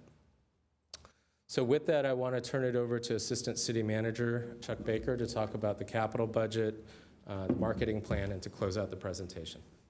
Thank you. Thank you, Director Lee. Thanks so much, Director Lee, and good to be with you again. Madam Chair, Board, and the Council. Chuck Baker, Assistant City Manager and Assistant Executive Director. So the next few slides are going to go over the capital budget. So the total capital budget of $18.6 million is comprised primarily of stadium improvements, which are $17.1 million or 92% of the budget. New projects are at $5.2 million, which is about 30% of the stadium improvements. And you'll see here about $4 million are in construction, which include the LED retrofit. We'll get into some images in a second here. Structural steel coating, boilers, escalator canopies, bird proofing. So there's some key infrastructure improvements. And then you'll see equipment at about $900,000, which includes medical equipment and Kawasaki ATVs, and then a contingency fund of $248,000. The carryover projects at $11.9 million are around 70% of the stadium improvements budget. And so they include construction at approximately $8.5 million. That includes lighting systems, waterproofing, caulk, joint replacements. These are ongoing projects for infrastructure. Equipment at $2.8 million includes our radio booth cabling and main kitchen equipment, and then contingency of $565,000. And then only 8% of the budget is for stadium warranty-related construction at $1.5 million, and that's part of the original stadium development and construction budget. So here you can see an image on one of the new capital expenditure projects, which is the LED retrofit. It's phase 2, so we're completing that. It's $1.1 million. It replaces existing fixtures that are no longer manufactured and/or inefficient. We also have a pretty large expenditure to the boiler system, where we replace the boiler and/or critical boiler support components. Those are end of life. Moving to this slide, these are the carryover capital expenditure projects. The naming rights signage, $1.6 million, a little bit more than $1.6 million, but it's the replacement of Levi signage under the First Amendment to the Naming Rights Agreement. As you know, we extended that naming rights agreement at $119 million, and part of that was to replace the sign. So that's actually happening. We have cranes erected currently, and that sign is being constructed. We also have lighting systems, $2.7 million. Those replace the current metal system with an outdoor LED retrofit. So those are two carryover projects that are currently underway. And then you can see here some aesthetic improvements. We just wanted to kind of show you what they look like. A lot of front of the house improvements. These are the premium club areas and the special event spaces. And then you can see here that the crane is there, and it's erecting the sign and also the display boards that are part of TeamCo's project. So all that is happening currently this year. So let's shift gears to the marketing plan. So the marketing plan aims to increase non-NFL net revenue by enhancing awareness, engagement, and direct bookings at Levi's Stadium. And success, frankly, has come from prioritizing high-margin events, which was an effort that we started focusing on this year, targeted advertising, client engagement, and industry participation. So to strengthen the strategy, the staff recommends a more comprehensive approach that includes business justification behind their marketing plan, as well as future growth opportunities. And so the Stadium Authority will continue to collaborate with the consultant, as we mentioned, to optimize revenue strategies. The staff will also work with Stadium Manager to explore growth within operational constraints. And so the three focus areas are evaluating marketing and branding consistency, assessing media plans for efficiency and ROI, and interpreting performance data to identify trends and opportunities for improvement. And so in the recommendation, we are seeking authorization for the executive director to finalize the review and approve Levi's Stadium event marketing plan and work in collaboration with the stadium manager to implement appropriate changes upon completion of the marketing consultant's work. So let's summarize what we heard today. Today's presentation incorporates feedback from the board study sessions and additional staff analysis. Here's a summary of the items we covered. We talked about the implementation terms of the 2024 settlement agreement. This supports major events, including 2026 World Cup and Super Bowl 60. Non-NFL net events revenue budget is at $5.3 million. We've been exceeding that consistently. Public safety costs, reimbursements over the threshold expenditure is budgeted to be $2.1 million. 2024 public safety costs outstanding balance payment of $2.8 million. Direct payments to the general fund of $6.2 million. Non-NFL ticket surcharge revenue is projected to increase $2.3 million due to an increase in the surcharge from $4 to a minimum of $8 for tickets sold at certain events. And then we have the contingent allocation of an additional $1 million funding to the CapEx reserve for potential additional CapEx expenditures to maintain aging facility. And then the Levi's naming rights expense of $1.7 million includes authority's obligation under its naming rights agreement with Levi's to provide suite and tickets to the 2026 World Cup soccer matches. And we anticipate that that'll generate an additional surcharge of $2.1 million from the events in fiscal year 26 and 27. And so the recommendations are as follows. The first one is to adopt the Santa Clara Stadium Authority fiscal year 25-26 operating debt service and capital budget on the terms presented, including one, a $1 million contingent allocation of revenues to the CapEx reserve fund with direction to staff to implement this allocation once an appropriate legal mechanism is identified. And two, a reservation of rights to modify the SBL sales and service budget line item based on further discussions with the stadium manager and future board action. Second recommendation is to authorize the executive director to finalize the review of and approve the Levi's Stadium events marketing plan. Okay, here we go. To approve the Levi's Stadium events marketing plan and work in collaboration with the stadium manager to implement appropriate changes upon completion of the marketing consultant's work later this year. The third recommendation is to adopt the Stadium Authority Board budget policy. And fourth, to adopt the Stadium Authority Board compliance and management policy. So with that, we're happy to answer questions, and thank you for your time. Thank you for that. Let's start with our questions. Authority Member Hardy. Thank you. I like that we put in $1 million for the capital, but also worry that it's not enough. If I understand correctly, then the 600,000 is not in this recommendation for the office space. But my biggest struggle is when I was going through the annual public safety budget, and I know it's confidential, so that's why I'm not going to say anything specifically, but on page 2, it shows department. On page 3, it does not show the department. And that was confusing to me when I was trying to go through that report very carefully. So I would like to have an understanding of that and possibly why. Thank you. Thank you, Vice Chair Cox. I wanted to just get clarification. I think at one point you said there had been 20 full-time positions added to the stadium manager's budget this year. I'd like to know if that is in response to the uptick needed for preparations for Super Bowl and World Cup. And if so, I don't see a declination in that in the 10-year budget. I see that those numbers remain at about 14,000, or the total stays the same as this year is what I'm saying. My other question is, for the capital budget allocation increase of $1 million this year, if that was to be approved, are we approving it for this year only, or is that going to be an increase in our annual allocation? And then finally, in the recommendations, I don't see that the removal of the 650 for the office space was listed. I don't know if that needs to be mentioned in the recommendation if we were to approve the motion as is. Thank you. Any other questions from members?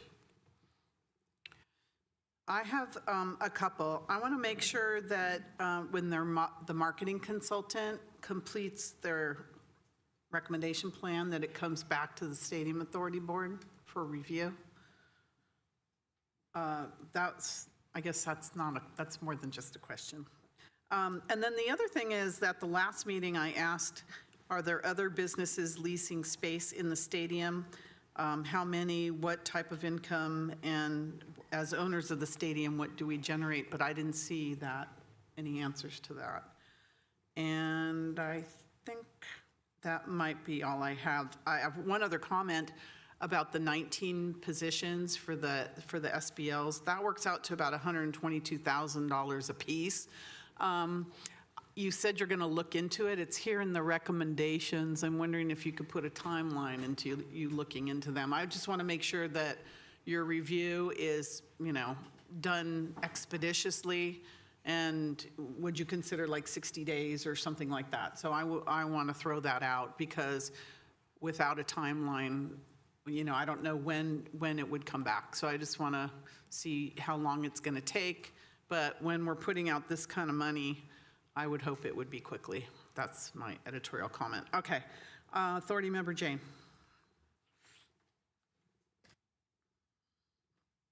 I'm pleased to see that we're revisiting the $620,000 office rent, but I wanted to understand the Manco and Stadco are currently using a tenant space in the stadium, and what is that tenant space and who's paying for it?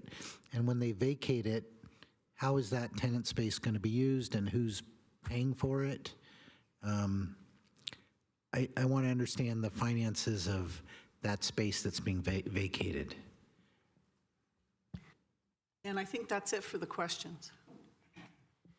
Okay, thank you, Board, for your questions. A number of them that I think a number of us will answer. So, Councilmember Hardy wanted clarification, and I think also Councilmember Cox, that the $620,000 for the office space is not within the proposed budget. That is correct.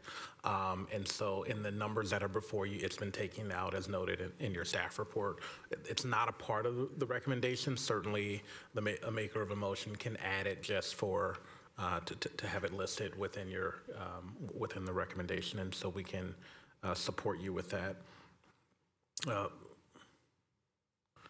There was a question about the 20 positions that are being added to the budget because they are insourcing the way they handle security.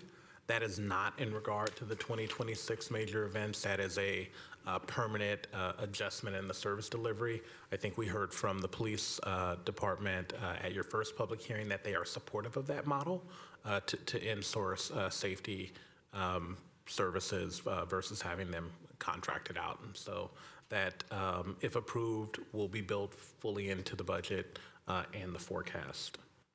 The $1 million capital contribution is a recommendation for this budget year. We would certainly need to revisit that once the facility condition assessment is done and every year on an ongoing basis. So it is intended to be a one-year item.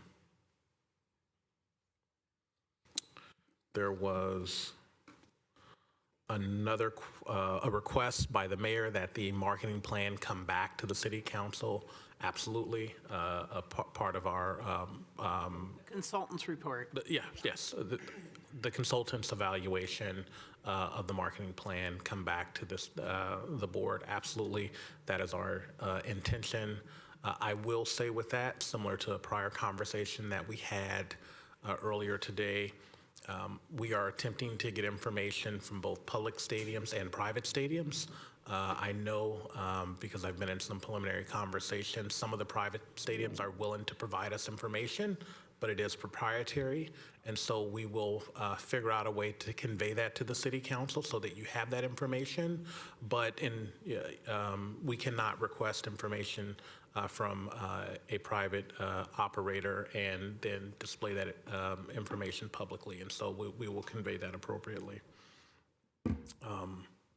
Mayor asked a question at the last meeting around other businesses that are operating in the stadium. We will work to get additional information on that.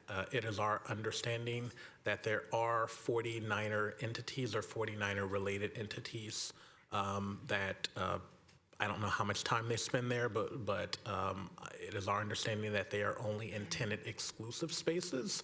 So that would be covered by the existing lease that we have with the stadium.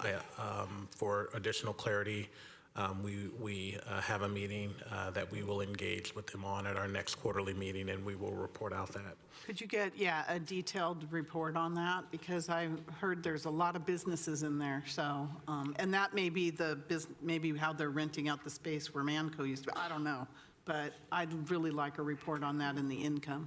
Thank you. Right. So we will attempt to, we will certainly request that information. And so we will report back on that. With regard to a timeline for coming back on the SBL analysis, I do think board chair and the board, 60 days is too short for us to conduct the detailed analysis that is needed with everything else that's going on. So I would, we've had some conversations internally. We will certainly endeavor to come back as soon as possible. I do think 6 months. I'd like a timeline, please. Sure. I think us coming back to the board within 6 months is appropriate. It's really long, city manager. Totally understand, but given your business calendar, given the other business that we have going on with the Stadium Authority, and I think our need to want to do a very thorough job. This is a level of work that has been undertaken at the stadium for the full 10 years, and so we want to do the full complement of analysis and come back to you with the ability to fully answer your questions, as well as come back with a recommendation on how we proceed going forward. Also recognizing that while the analysis is one piece, the actual legal analysis with regard to the contract is will take some time and is very nuanced. I don't see how nuanced this is. We brought this up last year as an issue, and Manco should only pay, we should only pay Manco for the time that they're spending doing the Stadium Authority business, period. I agree. I don't know what legal nuances are there, but it should be pretty clear. My commitment is we will endeavor to bring it back to you as soon as possible. Well, I'd like, if 6 months is it, I'd like to have it done by 6 months. And it's possible we could be owed money that would have to be credited to us if they've been using or charging the public for services for their private business. That's a good possibility. And before we go there, as staff, I want us to be able to undertake the analysis and understand that, should that be the case, that would be an endeavor that we would need to appropriately address. But I understand the point you're making. Next, Council Member Jane asked a number of questions around the request to utilize or the request for the Stadium Authority to cover a portion of their new office space lease. So one of the questions was, what space did Manco previously occupy? There was a space on the 100 level, so the ground floor of the stadium, just off the field, so in between the field and the main concourse that has historically been used for Manco's offices. That space is tenant exclusive space, meaning tenant exclusive space that is controlled by Statco, our lease, our tenant. And so for the last 10 plus years, they have used that space as Manco's offices. They have not charged the Stadium Authority or rent to utilize that space. And they have made the decision without consultation with Stadium Authority staff that they are no longer going to use that space for Manco's offices and will use other lease space. As they went out to that other lease space and we received the budget, there was a cost for that lease, that office space lease in there. As we've stated before, we do not believe that that is a appropriate charge and are not recommending that to you for approval. The space 100, they are actively reutilizing, and we described our understanding of their reuse case for that. They currently would like to demo the offices that are there and build out a flexible space that can be used in for different purposes for both NFL and non-NFL events. As you know, as a part of our lease contract with them, our ability to dictate precisely how they use their tenant exclusive space is limited. And so we are working with them on their plans, and they will certainly need to submit permits to the city. And with that permit, we will have a full understanding of what they intend to do. But it is tenant exclusive space. And so we do not have the ability to mandate that they use that tenant exclusive space for Manco's offices. And I think that concludes the questions. Happy to take any follow-up questions. And I'm looking at the treasurer who has a follow-up. Yeah, so I heard a question from Board Member Hardy on the public safety document, so I just wanted to address that question. So just for clarification, taking a step back, the public safety budget to provide security at the stadium is entirely incorporated into the city budget. And so when you as a council take action on the city budget, you're approving the allocations for our police and fire departments to go out and provide security. As part of our lease agreement, it does outline a public safety budget as a required document that our stadium manager is required to provide to our stadium authority. We have forwarded that as part of this packet. That is the attachment to it. On page 1, it does include, given a scenario where there is a public safety threshold, their estimate of what those costs are for NFL games, non-NFL games. And then there is a mathematical calculation with regards to the amortization of capital expenditures. And so on page 2 and page 3, this is a listing of all the public safety capital expenditures. I know you noted there's a department on the page 2. Page 3 is almost just from a presentation. If you were to take the 2 pages and put them side by side, it's a carryover of those same projects that go across. Entirely just a presentation purposes. We didn't have the department there, just, we had a big worksheet, but we can include that in the future. But just to note, it shows the cost of those capital equipment pieces, the fiscal year that those equipment were scheduled to come online, and then the amortization of that based on a useful life. And so that's just a mathematical calculation for one of the requirements outlined in our lease agreement. And so wanted to provide that information to the board just for purposes of transparency as it relates to our public safety costs. Thank you. Authority Member Jane? So I'm a little unclear on city manager's response to my last question. So as part of the stadium lease, Stadco owns that tenant space, and they were letting Manco use that space without charging them rent. And now that Manco is moving out of the stadium, they're going to have to pay rent, which will then eventually be charged to the stadium authority. No. Okay. And because I thought the 640,000 was just for the city's portion of the rent. Sure. Let me provide a little clarity. The first part of what you said was absolutely correct, in that we have a lease, or we, as the Stadium Authority, have a lease with Stadco for their use of the facility. Within that lease, there's tenant exclusive space and shared space. There is also a portion that is Stadium Authority only. They have been using tenant exclusive space, so space that Stadco has the right to utilize as the offices for Manco. As you know, the NFL season is roughly 6 months, and then the other 6 months, the Manco, on our behalf, manages the stadium and puts on non-NFL events. So during the non-NFL event season, they were utilizing that tenant exclusive space as their offices. Stadco has made the decision that they no longer would like to utilize tenant exclusive space as the offices for Manco, and they would like to repurpose that. They're currently in the process of finalizing those plans. We know that they have submitted a demolition permit to demo existing offices there, and the final permit has yet to come in. What I said is that we do not have the ability to dictate that Stadco uses tenant exclusive space as their offices for Manco, right? We also know that Stadco, Manco are affiliated with the 49ers. They're entities owned by the 49ers, right? And so they have decided, the 49ers as a business entity have decided to lease corporate offices in a different location for many of their entities, including Manco, right, and Stadco.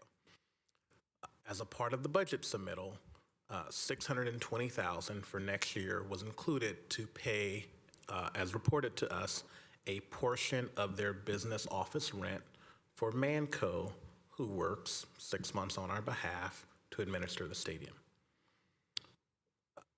We asked questions about that. The board asked questions about that. We conducted legal analysis of the contract. We do not feel that it is appropriate, based on the contract, for the Stadium Authority to pay for office space outside of the stadium. Thus, we are not recommending that the board accept that. We have also said that we will continue to engage with Stadco on their use of office space, both in the stadium and outside of the stadium, and report back to the board if, once we have additional conversations, we believe that needs to change. We have also, I didn't say this point earlier, have talked to Stadco around what space do they intend to make available for Manco to use now that they are vacating the office space on the 100 level during game day, right? And so we are currently in discussions with that. That very well may be shared space. It may be additional tenant exclusive space, but I believe that they're looking at shared space. I'm sort of thinking of an analogy here, which is if we have a janitorial contract, right? Typically, the janitorial business would not charge us for their office space wherever their offices are, right? But they would charge us for the services that they're providing, right? And so that is an analogy of why we don't think it's appropriate to pay for off-site office space, right? When they provide services to us for the Stadium Authority, they will have space in the Stadium Authority, either shared space that we partially own or tenant exclusive space. And so it was a unilateral decision on Manco to say we no longer want to use tenant exclusive space for Manco's offices. That is a decision that they can make, and they made. Any other questions or comments? Any other questions now, before I go to the public? I don't see any. Do we have any members of the public that would like to speak on this? Please come forward. I see Brian coming forward. Welcome back. I wanted to stay in, because I watched this on, well, next to my other computer when I watch Law and Order. You folks work really hard, and it's important for us as, it's so easy to go, well, they do this, blah, blah, blah, you know. It's appreciated, and I don't know if you hear that enough. It's appreciated what you do, and I follow most of it, and I know the questions are important, but the stadium and the games that played there, the concerts that play there, they provide a service where people, I was just looking at a history, we've been doing stadiums, similar, you know, big public events for, 4,000 years. That's pretty long. That's because we're social creatures, and what you're doing has an impact, especially on young people. And I just want to share that with you, so maybe when you're going through the ins and outs of all of the numbers, you remember that what eventually you're reaching out is you're making people have a happy time, and that's gold. Thank you. Thank you, Brian. I don't see anyone else in the chambers. Do we have anyone online? All right, no. Do we have a comments or a motion? Motion to approve staff's recommendations 1, 2, 3, and 4 with the modifications that were made, including change the leased office space. Could I ask that you put in there the SBL sales and service, the results of that study by September 11th, which would be 6 months back yes. to the Stadium Authority Board? That is acceptable. Yep. Is that, I'm sorry, I couldn't Yes. understand. Is that a yes? Okay. Is there a second on this? I'd like to second it. I wondered, staff mentioned at one point that you wanted us to call out specifically that Yeah. the 600,000, and I wasn't able to tell if that was part of the motion. I wanted to make certain. Yeah. I said We couldn't. the modifications made on the leased office space. Okay. And Madam Mayor, what I would do is add to that, just to give actual words to that, add to item number 1, a phrase at the end that says, but excluding funding for Manco office space. Is that all right with the motion? Yes, that's- Let's City Clerk, Assistant City Clerk, we want to make sure she has that. That's the most important thing. Thank you, Madam Mayor, appreciate that. Yeah. So I got staff recommendation with modifications, and then something about an SBL study to return in 6 months. So could, I would say by September 11th or sooner. That's 6 months from today. Madam Mayor, can I make a friendly amendment suggestion? No. Just the September 11th date, if we can change that. September 10th? Kim, I want to recommend September 16th because that's a regular council meeting date per the calendar, and I actually just want to get it off September 11th as a date, just by no later than September 16th, which is a council meeting date. September 16th or sooner is good. Perfect, thank you. Is that okay? Everyone's Yes, okay that's with fine that? with me. And we have, okay, let's read this here. so once I put it up, I can't change it. Oh. Once you put it up, you can't change it. Oh, can you, I didn't know that. Okay. Yeah. Staff recommendation with modifications and SBL study returned by no later than September 16 or sooner. What about, was that the 650 in there? That was Did I not hear that? On recommendation 1, we wanted to modify that to say excluding the $650,000 from the budget. Yeah. The Manco leased office space. 40 or 650? Yeah, and but excluding funding for Manco office space is the more generic reference to it. And the gist is captured, Madam Mayor. We'll get the wording exactly right. We don't want to see it until it's perfect.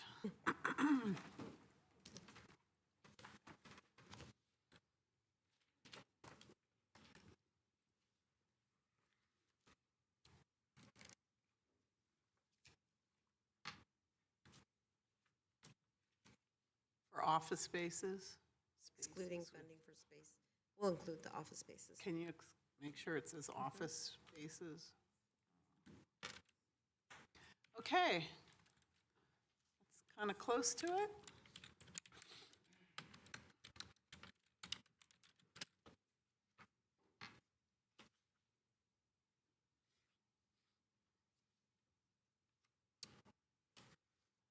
I'm waiting for you, Madam Mayor. Oh. He doesn't want to cooperate. Here we go. Okay, please register your vote. There we go. And that passes unanimously of those present. Thank you, everybody. Thank you that worked hard on this budget. Thank you. All right, we have two quick ones, and then we're going to go home, right? All right, next. Action to adopt the updated Wade Brummel Scholarship Program guidelines. Sure. City Manager. Madam Mayor, members of the council, and the community, this next item will be presented by Parks and Recreation Director Damon Sparacino. As you may remember, the Wade Brummel Scholarship Program was talked about at a city council meeting last year, as well as the Park and Recreation Commission. And there were some desires to change how it works to make it more beneficial to both the sport user groups and the children that eventually utilize it and can utilize the funds that have historically not been fully expended. And so just thank you to the Parks and Recreation Department that I know did a ton of legwork on this and arrived at a proposal that we're presenting to you tonight. Welcome, Director. Thank you. Good evening, Honorable Mayor and Council. I'm Damon Sparacino, and I have the distinct privilege as serving as the 4th Director of the Parks and Recreation Department for the City of Santa Clara. And tonight will be the first of what I hope is many presentations that I will be providing to Council in the future for your consideration. So in October of 2015, City Council established the Wade Brummel Youth Scholarship Program. Since the program's inception, this is the first full review of the actual program. Tonight, we're going to talk a little bit about the background, as well as discuss the process that has given rise to presenting to City Council with a recommendation to update the Wade Brummel Scholarship Program and guidelines. And an important note before I move forward is that the Wade Brummel program was created as a way to charge non-residents and help offset fees for residents within the youth sports organizations. And it was never intended to supplant any individual scholarships that were taking place at the actual organizational level. It was actually a way for the city to help supplement those scholarships that a majority of the groups provide to the users of need. In October 2015, City Council established the Wade Brummel Youth Scholarship Program, along with a $25 fee that was assessed for non-resident youth participants to be paid by nonprofit youth sports organizations who reserve city parks and recreation facilities. The non-resident fees are collected in the city's public donation fund and dispersed according to the program guidelines. These guidelines explain what is reimbursable and what is not, and how the scholarship is allocated. The program guidelines also give authority to city staff and the Parks and Recreation Commission to evaluate and approve grants. Since 2014-15 and the inception, the city has, or the program has collected approximately $235,000 in public donation funds through this program and have approved grants in the amount of $140,000 and spent an additional $52,000 on field equipment, and I think we'll have a question come up about that later. The current balance is approximately $41,000 and some change. That includes donations and interest that still have yet to be allocated. So in early 2023, the Parks and Recreation Commission requested that an item be placed on an upcoming agenda to discuss the program history, funds, guidelines, and to review and update the program in general. In turn, the Parks and Recreation Commission created a subcommittee to work on that endeavor, and they began examining the Wade Brummel Scholarship Program that year, early in 23. So throughout 23, the subcommittee met several times, as well as reported back to the commission at large in May and again in July. And at the August meeting, the commission reviewed the revised program procedures, which are in the report, included in the report. Ultimately, the commission requested that staff engage the youth sports organizations to seek input from nonprofit youth sports organizations about the program, guidelines and funding levels, to look at increasing the amounts of eligibility for disbursement, and to also explore new program areas to be proposed for program funding. In March, subsequently in March of 24, the city convened a youth sports user group meetings that consisted of over 20 organizations and 30 individuals to begin discussing not only the Wade Brummel, but also field use permit fees and field allocation priorities. The group met 9 times between mid to late 24, all the way through the beginning of 25. This report that you're hearing tonight represents the proposed updates to the Wade Brummel program guidelines. The field user categories and use fees were reviewed actually just last night by PRC, and those will be coming back to council in April for consideration. So a really quick rundown of the grant process. Youth sports organizations submit non-resident rosters and pay fees. Then the youth sports organizations can submit scholarships and or grant requests once annually. The city processes scholarships, grants, requests to determine eligibility, and if approved, the city issues payments to the YSOs. Tonight, before council and included in your packets are revised eligibility expenses. So tonight we're saying that participant scholarships are the first priority, followed by sports equipment and related expenses. Some of those can include and will be similarly limited, but could include more things than you see on your slide here: tournament fees, uniforms, and predominantly for scholarship athletes. Training equipment for scholarship athletes, and then the other miscellaneous things that help, especially with volunteer coaches, deliver these services to the community. Fingerprinting, coach certificates, safety, safety protocols, you name it. Additionally, we revised the non-eligible expenses. And let me take one quick step back. All of these revised, both the eligible expenses and the non-eligible expenses were worked on during these 9 meetings directly with the groups, receiving feedback step by step. So here we go with the revised non-eligible expenses. School-based youth athletic programs are not eligible. Reimbursement of field permit fees, as we know that you'll be hearing more about that in April from staff.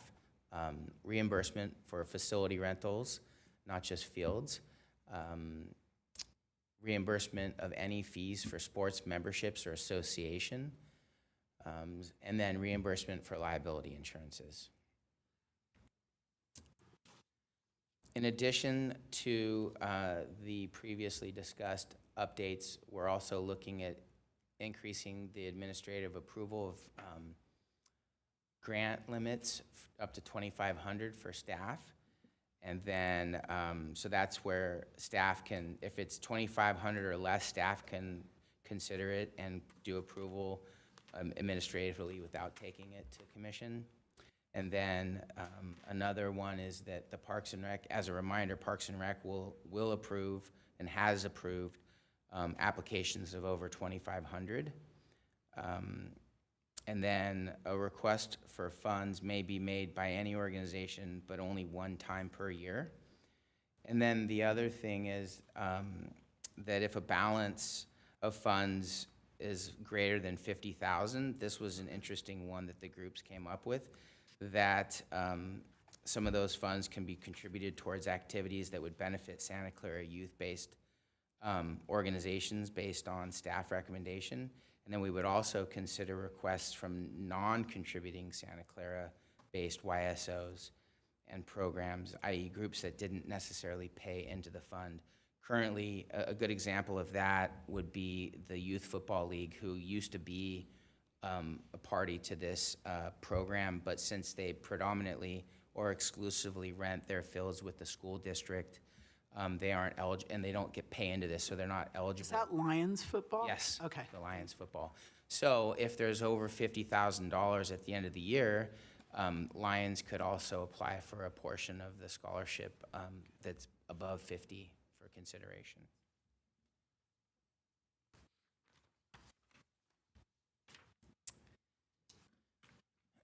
Additionally, oh, I just talked about that, so I caught that in 2 slides. So there it is in big writing.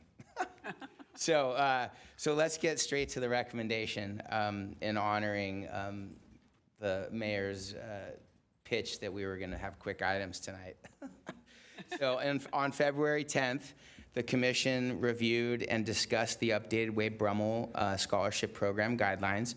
Additionally, 2 members representing 2 different groups attended the commission meeting and spoke in favor of the updated program.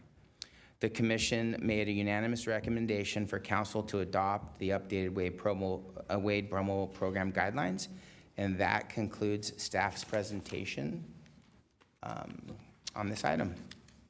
And I know we had a few council questions ahead of time, and we prepared and sent answers, but if there were some additional ones, we are happy to answer them. All right, additional questions? Councilmember Hardy. Thank you. I wanted to make certain I understood. You talked about if the balance was over 50,000, that was what was left over. And then another group that didn't pay in, is that only the amount they could ask for that was over 50,000? I wanted to make certain that was clear. Yeah, We're going to ask all the questions first. I know it's Oh, that's hard. right. It's Oh. hard to get used Hang to on. our little system here. That's a but new thing for me. It works. It works. I know, and you have to keep notes. Sorry about that. I was wondering about the $50 amount. That was from 2015. That's been 10 years. I wondered if there was any idea of changing that or having any kind of it tied to, I don't know, 3% increase or anything over the time, or if that would need to come back, because it seemed just a little bit arbitrary. I was wondering how that was determined. And if the Parks and Rec turns something down, I wondered if there was an appeal to council or anything. I didn't see that, so I was just curious. Thank you. Thank you. Councilmember Jane.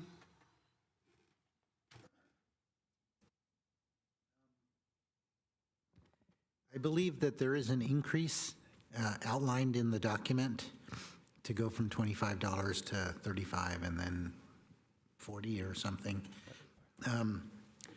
But what I wanted to understand is that where's the need to increase it? Because we've been running these surpluses. Now, I guess more recently, we've been dispersing a lot more money.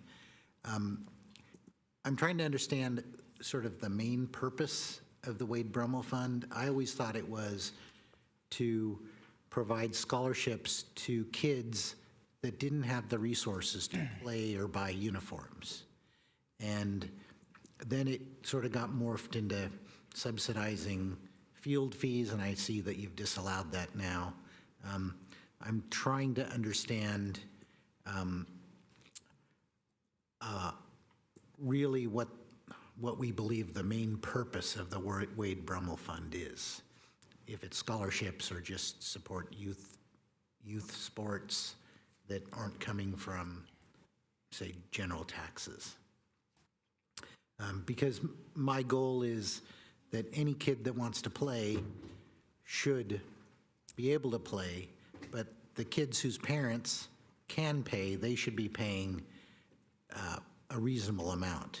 They shouldn't be getting a free ride. That's sort of my philosophy about this. Thank you. Vice Mayor Cox? Thanks, Damon and Kim. I'm glad that I have something that I know about right now on the agenda.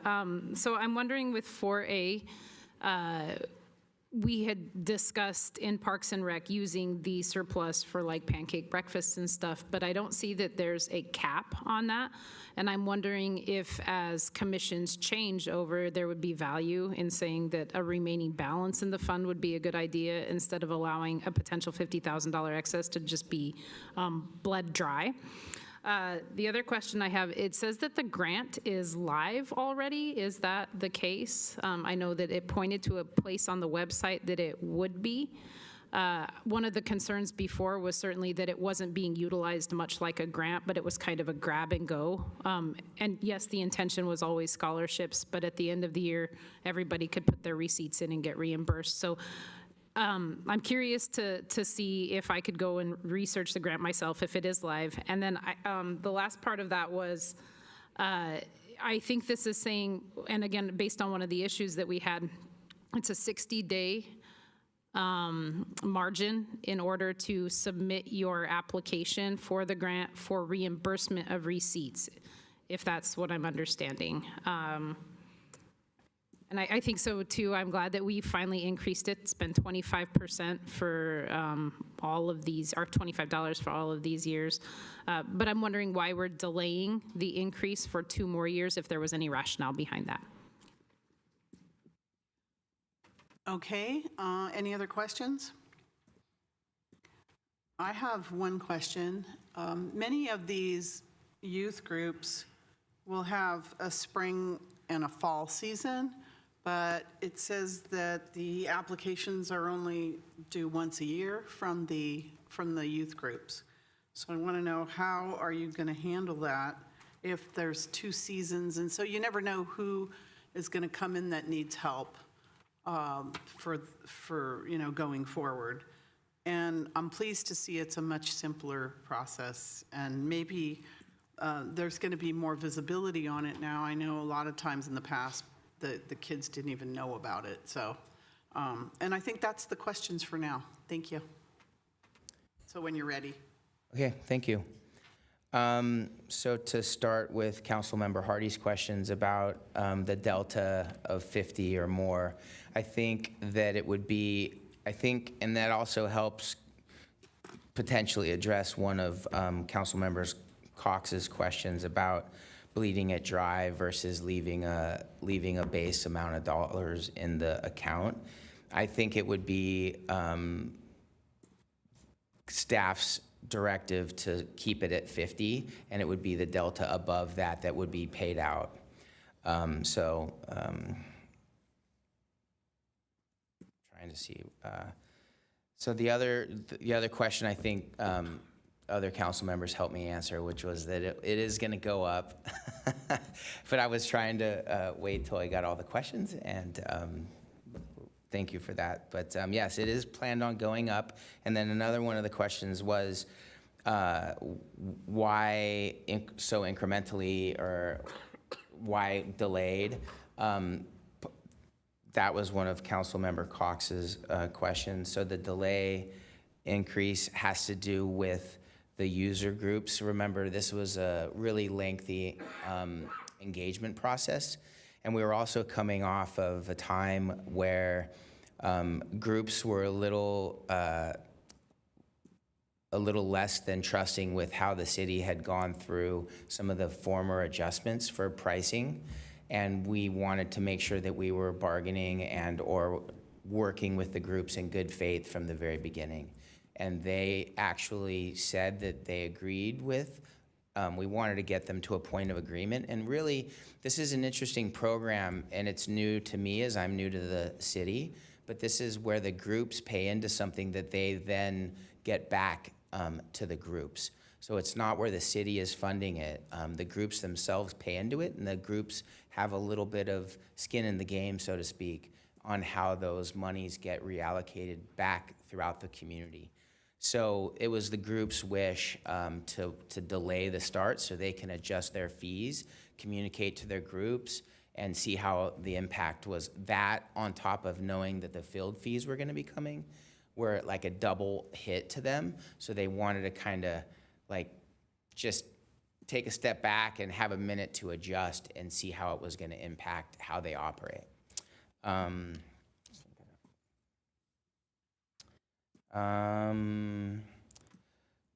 So the turn down, we don't have an appeal process. We can add one in. We could make it at every step of the way where it's like if staff declined something under 2,500, they could appeal to the Parks and Rec Commission. And if it's at the Parks and Rec Commission level, which is 2,500 and above, and it's declined, then that can also be appealed to council. So we can add an element to that. Yeah.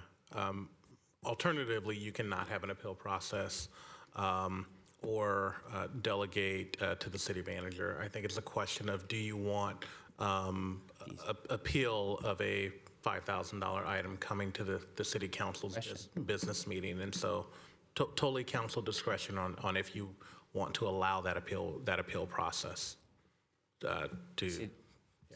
You would like to add one? If you direct staff, we can add it. As I just mentioned, and with the caveat, we can change it to city manager also.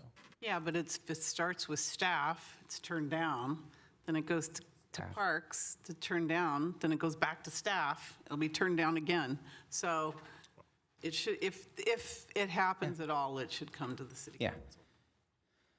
Okay. Let's go into, so the remaining balance. The grant, go live, and remember, it's, the grant is for the groups to apply for, not the individuals. So the individuals work directly with the sports, the youth sports groups. So they don't apply to the city, the youth sports groups do. And, you know, and we are doing it once a year. So, and it was a good question from Mayor Gilmore about multiple seasons. That was another ask of the user groups.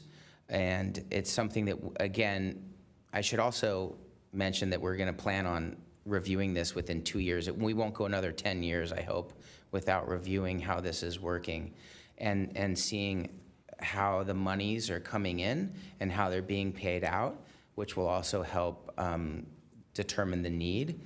And it will also tell us whether or not we should, if we're actually using it and spending it down more, we can also look at ways whether it's increasing, or if the groups specifically said they wanted to pay for participants one time a year.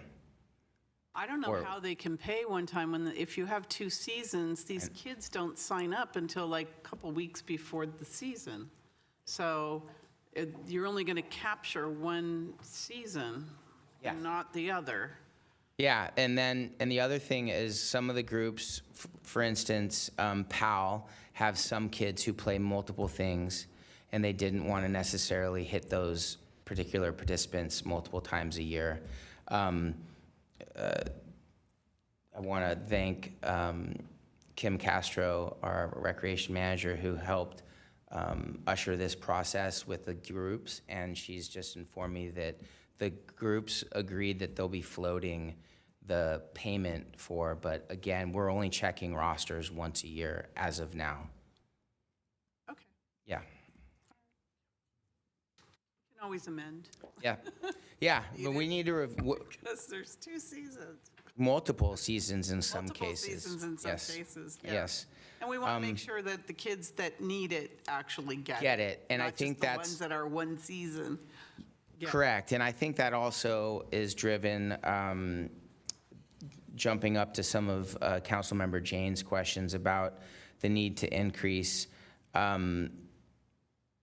Part of what we're hoping is happening with this level of engagement And also, we're trying to make it a little bit easier for the groups to apply, track. We're going to put better tracking systems in place, both in the administration office of recreation as well as at the operations level.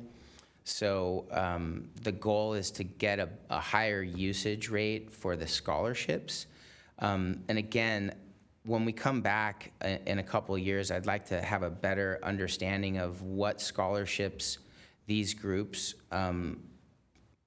give out on an annual basis besides the Brummel, which a lot of them do other scholarshiping programs within their own organizations and their own operations. This is an additional. So what happens is, because we do it once a year, we don't have dedicated staff to take things in monthly, calculate monthly, take in hundreds of rosters, that these groups are working, as everybody here knows, annually on rotational basis through seasons. And so they're doing real-time scholarshiping and then putting in once a year reimbursement through this program that they've paid into.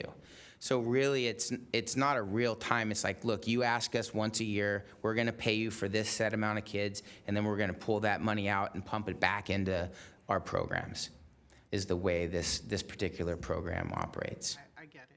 Yeah. So does that, so the main purpose, does that also help outline a little bit of the main purpose? It's, when this was set up, it was a way to, one of the things that has been a longstanding value for the city of Santa Clara has been having the zero fee for residents. Well, the world has become a different place where kids don't just play Little League or soccer right down the street from their house. They have friends, they go to private schools, they play in different cities.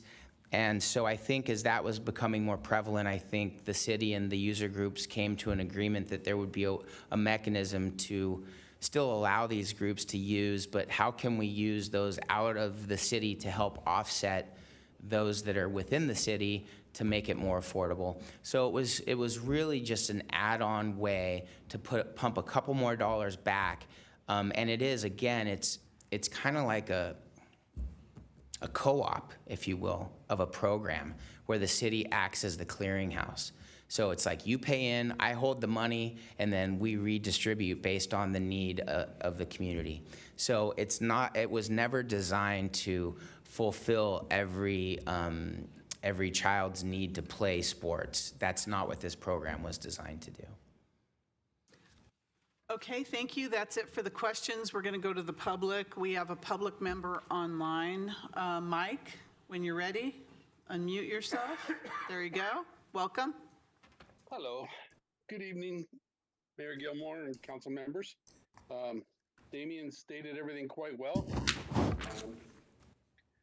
We had multiple meetings on this subject, and Sudge, you are correct. The main purpose of the Wade Brummel Fund is to ensure that any child in the city of Santa Clara that wants to play any sport can play a sport and not be held out because his parents do not have the ability to pay a registration fee.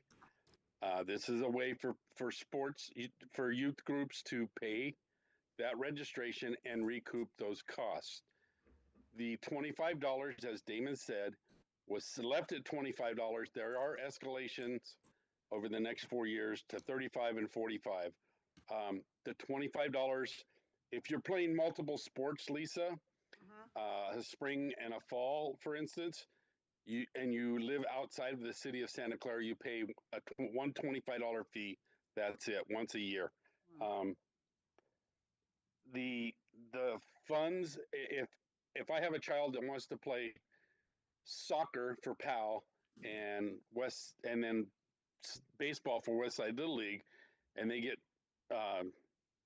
free registration because of economic needs, then we both, meaning Westside and PAL, could submit for a reimbursement.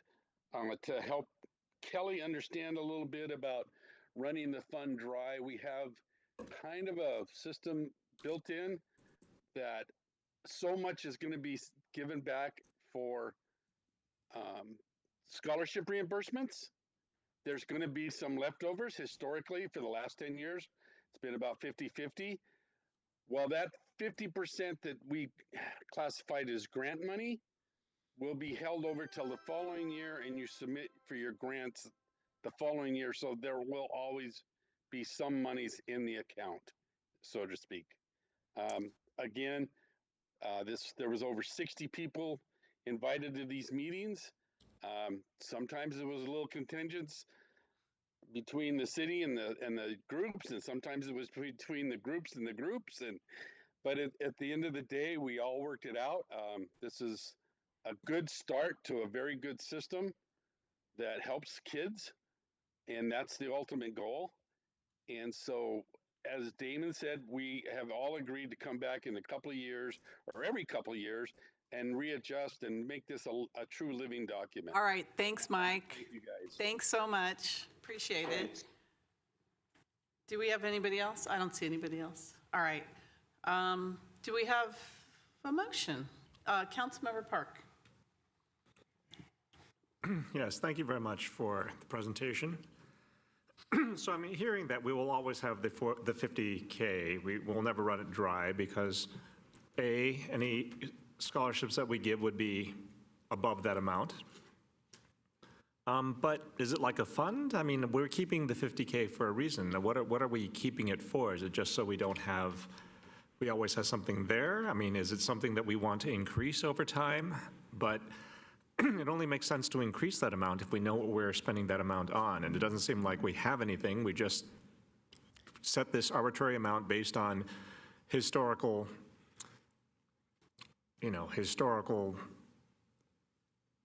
amounts of funds left over. So that's the first question, which is, why do we have the 50K? Why did we pick that amount? Just because it's what we've had? And why couldn't the organizations use the higher fees from their, non-resident members to subsidize needy athletes in their organizations directly without having to apply for this? I mean, I looked at the council questions, I looked at the amount of money that we've given out, I've seen the applications that have come in, I see the reimbursements, it says just reimbursements, I don't really know what those reimbursements are.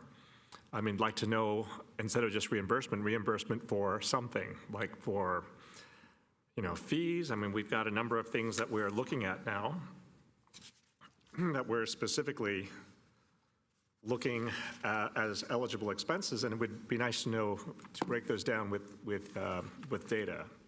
Was it participant scholarships? Was it reimbursements for sports equipment? Was it tournament fees? Things like that. So, I mean, I'd like to have a little bit more data on who's receiving, who's paying. We get a lot of data from who's receiving, and we talked about Lions football, and Lions football is there pretty consistently. But, I mean, again, I'm told that they are using school fields almost exclusively, so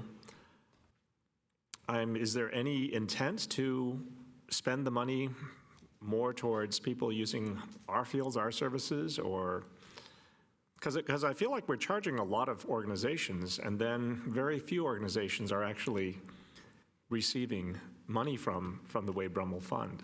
So I'm just curious how we're going to diversify and get more people to apply for funding or get funding, or how do we, circumvent having to apply at all and allow people to use their fees directly towards people in their organizations who may need money. Thank you. Thank you. There's no other questions. Can you explain how this works again? Yeah, so to answer a couple of those questions, one of the reasons the group and staff landed on the 50,000 was it would cover approximately 2-year funding cycle. Based on the average. And as Mike stated, as Mike stated also, that there's some running reimbursements that could be asked for from groups that if they miss it in 1 year, they can ask for it the next. But then as long as we keep a cap and leave some money in there, we're able to offset that. Some of the other questions you had asked. The money, they can direct, so the reason this was created was, historically, groups paid nothing to, and they have up until about a year ago when they started paying for reservation fees. Then we paused that, and we'll be bringing back an item for council in April to talk more about that. But when that was established, the goal was to provide playing opportunities at the lowest possible cost to residents. So once it was determined that there was non-residents that were participating in the activities within Santa Clara, it was a mechanism to help offset or to collect some fees to pump back into the community for scholarships. And as mentioned, I would like to find out in the future and report back to council what the individual groups do for their own scholarships, which I think each group in this list has their own league-based or youth organization-based scholarships. This additional one, the Wade Brummel, helps to supplement those, not supplant those. And then any group that has used it, and it's compressing a little bit because of the fact that we've lost access and or the facility booking rights to the school district sites, which some of the little leagues only use school district sites. One of the groups was a Pony, which is a teenage baseball league.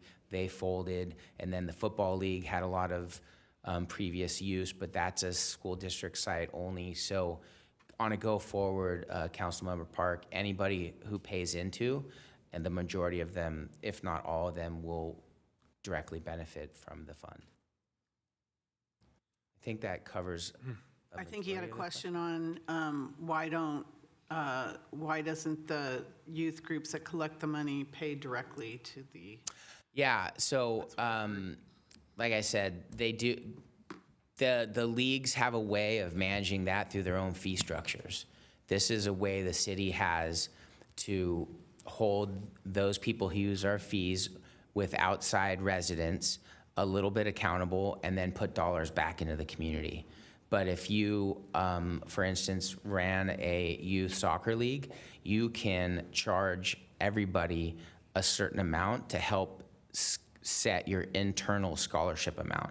That's not what this program is scheduled to do. This one is directly a way for the city to say, hey, wait a second, we're okay if we're not charging you anything, but you're serving families that don't live in Santa Clara. So how about they do a little bit of fair share pay and then we put that back into the community? That's really what this program is. Understood. So there's two things. I mean, the first thing is, if it is to offset future fees, and it is for, other things that are going on, the 50,000, then wouldn't we want to grow that over time as fees increase as well? But at this point, I think that's kind of this idea. Here I do see some reimbursements for 40,000 for sports field specialties, but again, it's been growing fairly steadily. I guess the question is, what is a real-world example of a fee that would come up that you would have to pay with the 50,000?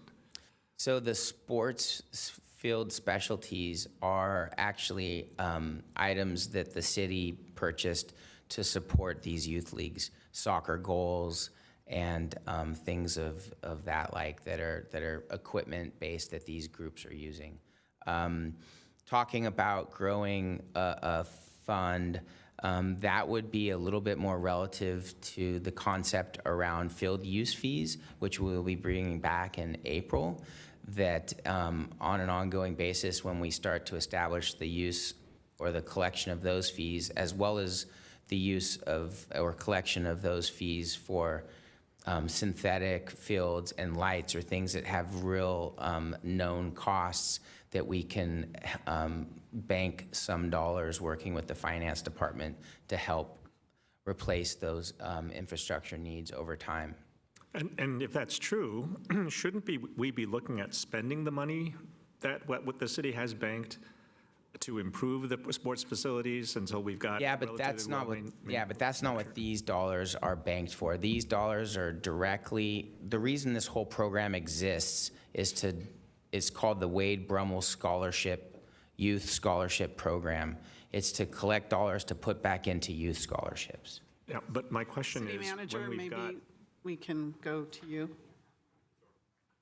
when we've got additional funds and we don't know exactly how much to spend, shouldn't we look at how much we should be putting into new equipment? So Councilmember Park, I do understand the question you're raising, and at its core, it's a valid question to say staff has articulated a desire to not have the fund drop below 50,000, but is that the appropriate amount, and should it be lower? Because I think, as the director said, these funds are raised from the activities of the sports groups and meant to be put back in. I will say that the 50,000 is a soft cap, because, for example, if there's a grant for 5,000 that the staff recommends and the planning in the Parks and Rec Commission wants to grant, we would not deny that grant because there was only 50,000 left, right? We would be okay with it dropping to 45,000. That said, I do think it's appropriate, as someone who's developed budgets for a long time, to have some money in the fund and not run it fully dry. Whether 50,000 is the right amount, that's my question. I would say let us come back, and when the department and the field user groups report back, determine sort of rights the amount. I think we all agree that there should be some residual amount in the fund, and I understand 50,000 was picked because it's roughly 2 years worth of the funding, and I just say that we will come back and provide a report out, and after a period of time, working with this recommendation, we'll come back and determine if that can be brought down lower. Okay, and again, if it's for 2 years of funding, at some point, as fees increase and things like that, should there be an escalator for how much we keep in reserve? Thank you. Is there a Totally understand. motion? So moved. I'll second. Thanks. Move approval, and the second by Vice Mayor Cox. I want to thank Tino Silva, who did this way back when, 2015. He was a member of the Parks and Recreation Commission. He's the one that came up with this idea for, charging the youth that use our fields from out of town. And I think it was a great idea. And I know, as the director said, excuse me, we have youth that use other fields in other cities. I know my kids used to play spring soccer in Campbell all the time, and other times in San Jose. So it's kind of like everybody moves around. We weren't charged an extra fee, but I think it was a great idea to do that. And I want to ask the city manager really quick, or someone here, didn't we put the proceeds from the Arts and Wine Festival into the Wade Brummel account, or did we used to do that? Something in my mind is remembering where. Good question, Mayor Gilmore. Kim Castro, Recreation Manager. Was it a long time ago? That was a long time ago. Okay. So way back when the Parks and Recreation Commission would generate the revenue from the Art and Wine Festival and pump it back into the nonprofit groups, but it was a separate grant Separate from fund this. Okay. that was raised specifically with art and wine activities and then pumped back into nonprofits in Santa Clara. So that doesn't happen anymore from the Arts and Wine Festival, or does it still happen? It still happens, But it just it's doesn't. separate from this account, but It's they're separate both from this Wade account. Brummel, right? Right. It doesn't Okay. affect Wade Brummel, and it's actually administered in partnership with the Parks and Recreation Commission and the Santa Clara Rotary Foundation. Okay. I remembered that. Okay. So we have a motion and a second to approve this. Thank you very much. It was a really good report, and you have really streamlined the effort. And I think in the next year, we'll see actually how much is used out of that fund, and it'll give us a good, statistics and a threshold of where we are. City Clerk? City Manager, light's still on? Oh, that was an accident, but I will take the moment just to thank Damon Sparacino for his inaugural presentation in front of the council. He joined us nearly 6 months ago and just became an amazing part of our family, and I did not realize that this was your first presentation. in front of council. So he's doing two, one more for our very next item. But thank you, So Damon. your next assignment is 25 community meetings with our community youth groups on field costs, right? Yeah. So, thank you, did an excellent job. Thank you very much. All right, well, let's see if this passes. Okay. City Clerk, please register your vote.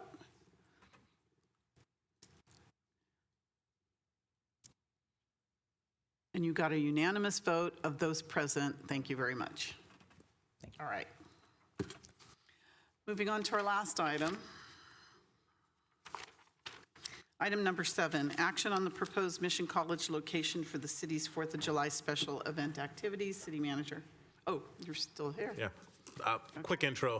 Thank you, Mayor. Thank you, Council. We tried something new last year. We had our 4th of July event at Mission College.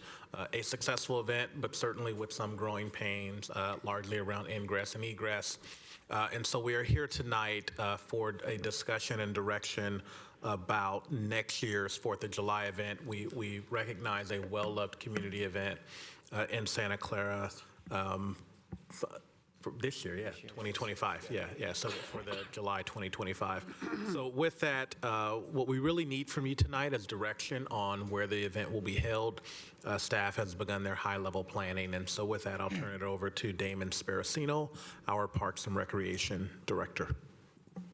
All right, thank you, City Manager, and good evening again, Honorable Mayor and Council.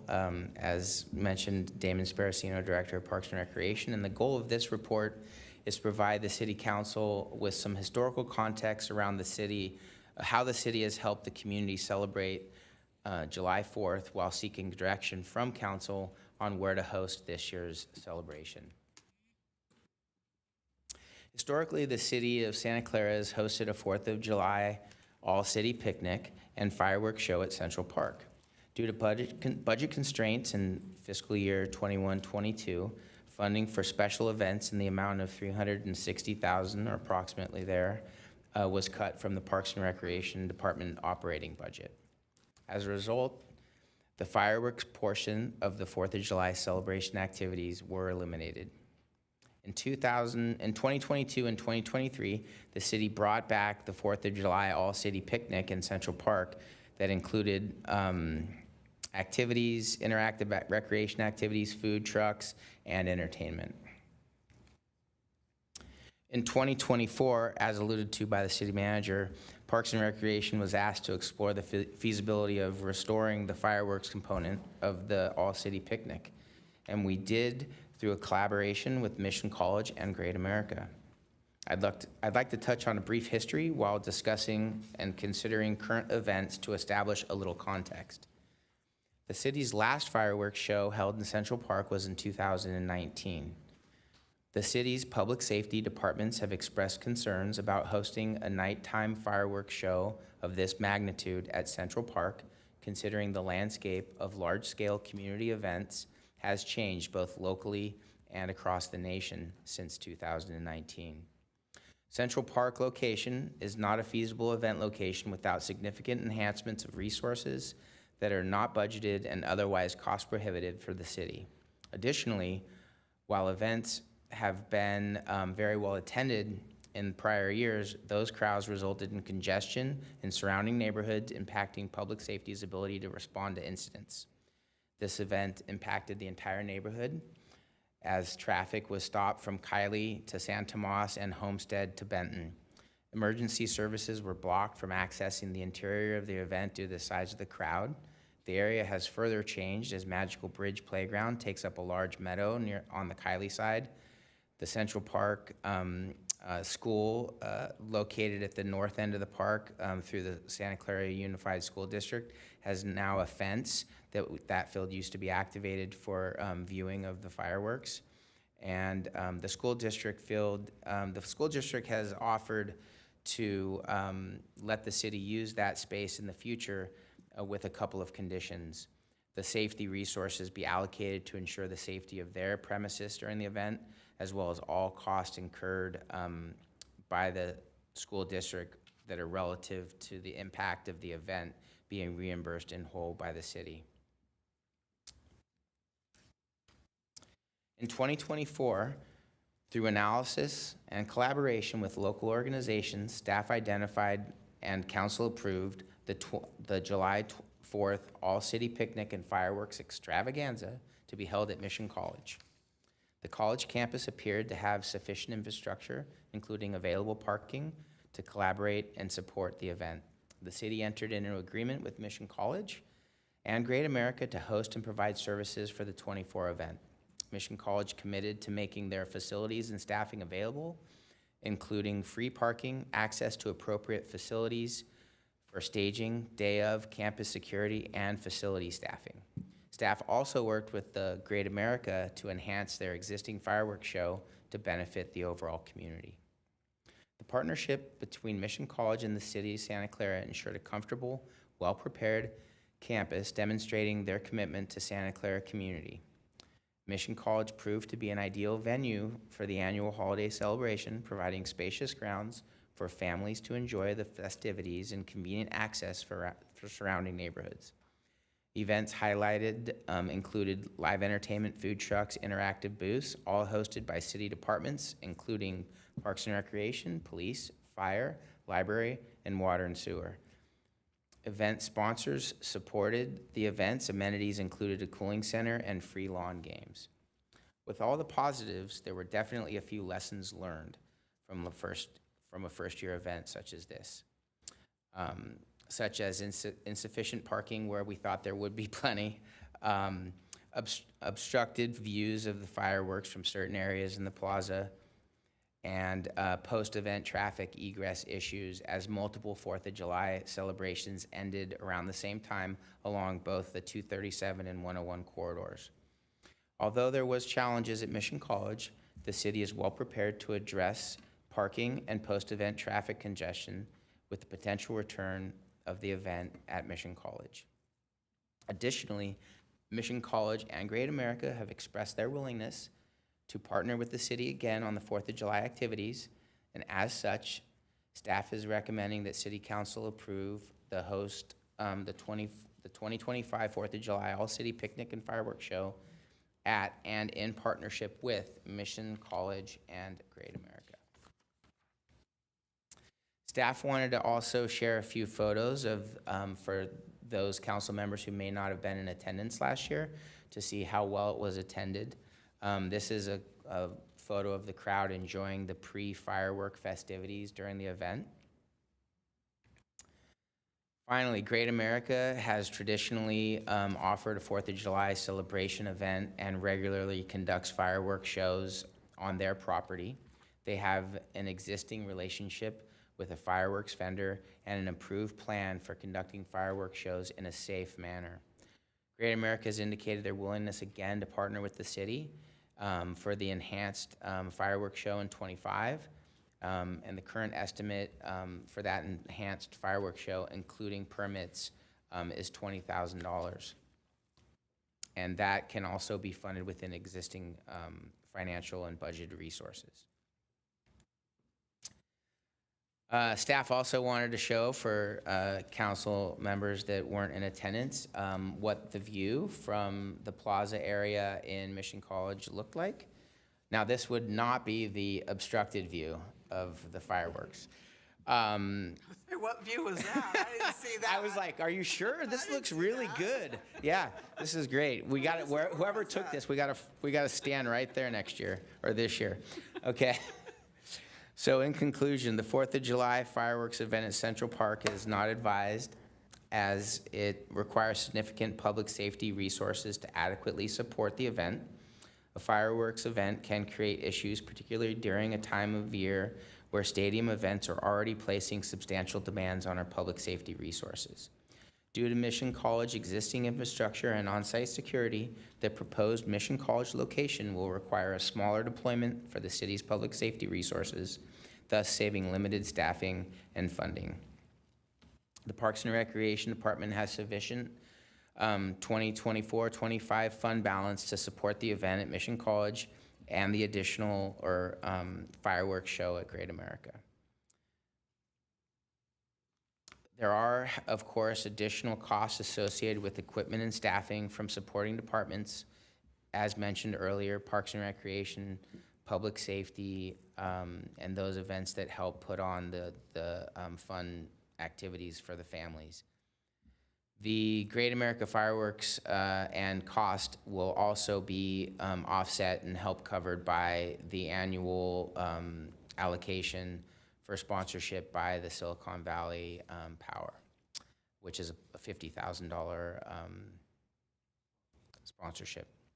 Given the current conditions at Central Park and limited public safety resources during the time frame of the event, staff recommends pursuing the partnership with Mission College and Great America for this year. This option provides a site location with all the adequate resources to host a large-scale event, and will continue to work with both Mission College staff, our Public Works Department, and our Public Safety Department to do our best with ingress and egress. And finally, staff will, and this is important, that staff will continue to explore feasible site options for 2026 to meet the conditions for the city-sponsored event, in light of the fact that it will mark the 250th anniversary of the U.S. Declaration of Independence. So we will continue, and I've talked directly with the police chief, and the minute the gavel drops on 25, we'll start working on 26. So the final slide is the recommendation before council tonight, this evening, is to determine the proposed actions are exempt from CEQA and authorize the city manager to negotiate with Mission College and Great America and take all the necessary steps to provide a 2025 4th of July celebration in partnership with Mission College and Great America. All right, thank you. Thank you for that report. We're going to go for, ask the council for questions now. Councilmember Gonzalez? Sorry, I was going to move the staff recommendation. No, Go questions ahead. first. You got to learn our system, man. Come on. Councilmember Hardy. Quickly, I will say I was there the entire time, loved it.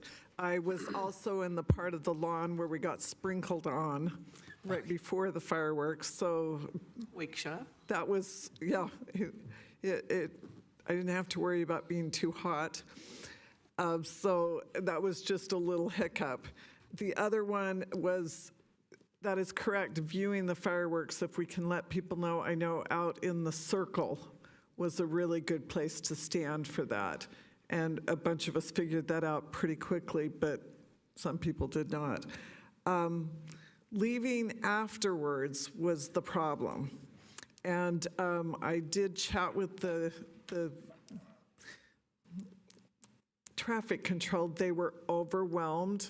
They told me that they had never dealt with the parking lot being completely full, that 60% was the most they had ever seen, and they had blocked it off so you couldn't go back around the west way.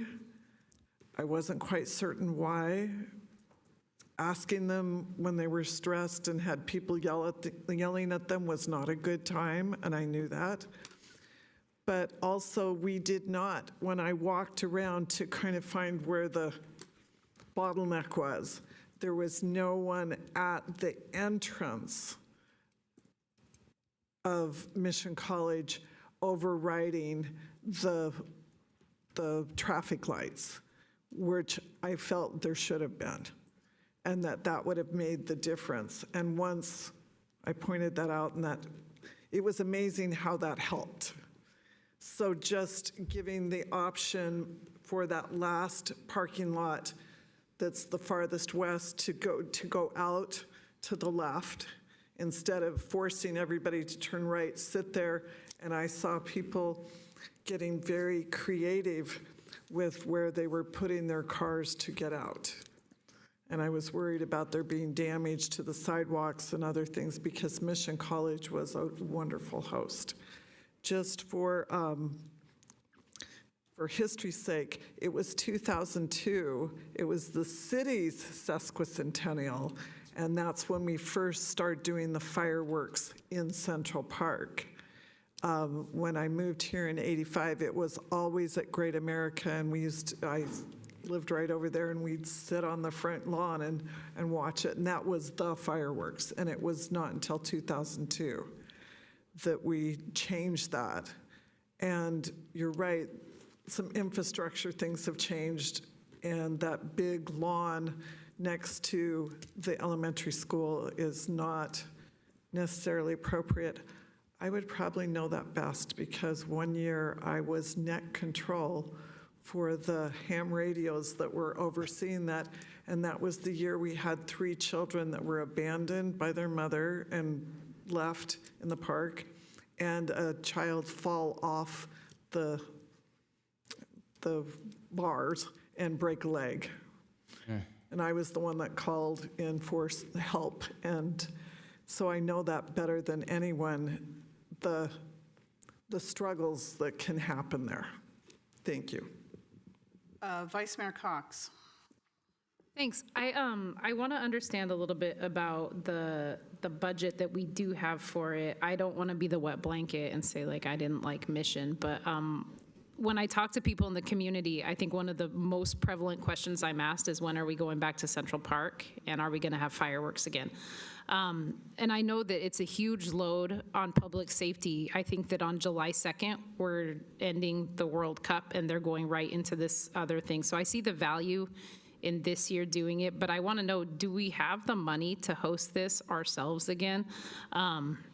Not just kick off 20,000 to Great America for enhancements, because I do think that one of the losses that we had is it became a regional event, which is nice that we host that for other people, but it didn't feel like a uniquely Santa Clara home event. Now, we might have outgrown Central Park, but I think that it's worth exploring how to give people back that one big event that our city had that was like our source of pride, particularly in 2026, if it's the 250th anniversary. So I guess that's my comment and question about that. I would like to see if it would be potential or possible to go back to Central Park. I'm certainly not going to vote against this recommendation. I know that for this year, this makes sense, so. Thank you. I'm going to follow that with similar comments. I think that it makes sense for Mission College this year, but I want to see it back in Central Park next year for the semi-quincentennial. Yeah, I had to write that down.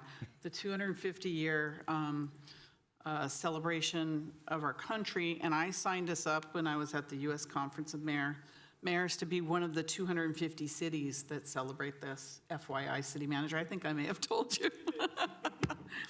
But it's a really big deal for next year. And I think it would be great after having all the events on the north side, the World Cup and Super Bowl and everything else, to bring it back to Santa Clara. Because I'll tell you, the Mission College became a regional event. And I don't mind us supporting the region and having them have a wonderful time in our city, but it was a regional event. You had to drive there, and that's what I saw. It was a lovely event, but there were so many Santa Clarans I never saw. And, you know, when it was at Central Park, we started the day with the pancake breakfast with the Scouts, and then every, community group similar to the Arts and Wine Festival would have a booth. They'd make money, they'd sell food, and it was an all-day picnic there. People would bring their families and their kids all day long. People walked there because it's in the center of town, and, they'd ride their bikes or walk. It's a completely different feel in our Central Park versus out there. And I know our police department, given the right direction, they can keep us safe and get it done. They do it at the Arts and Wine Festival. They do it with massive events on the north side. They certainly can do it for the residents. So I want to see it then. But I understand it makes sense this year to go back to Mission College. If you could solve the traffic problem, I'd like to know, because we would have used it ever since 1976 when Great America opened and we had the 4th of July where, there would be traffic stopped on 101 constantly. I don't know how we're going to solve that problem. I waited an hour after the event and it still took me an hour to get out of there. It was horrible, but that's Great America. That's one of their biggest days, if not the biggest day. Everybody leaves at the same time, and because it's such a regional event, everybody's in their cars driving there. So, so that was the nightmare part of it. You know, I want to know what the costs are. You talked about 20,000, that's just for the fireworks. What did it cost us last year to host this at Mission College? I'm sure we had to pay, did we have to pay Mission College from our staff time and everything else? It wasn't a $20,000 event. So I want to know what the budget is for that, what it was for last year, what we ended up spending, what's proposed for this year. That's my question, with a bunch of comments in between. Councilmember Gonzalez. Well, first, I'll preface by saying that I'm looking forward to hosting our fireworks in our district, in my district. But I guess a question, as far as public safety, have we talked to our police chief as far as what, it just seems that before I used to walk, it was basically walking distance a few blocks from my old house to Central Park, so it was nice.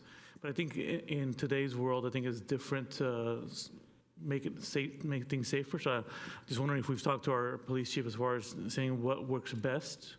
And in a conversation with the Mission College and city liaison meeting, we did hear some of the concerns that they had.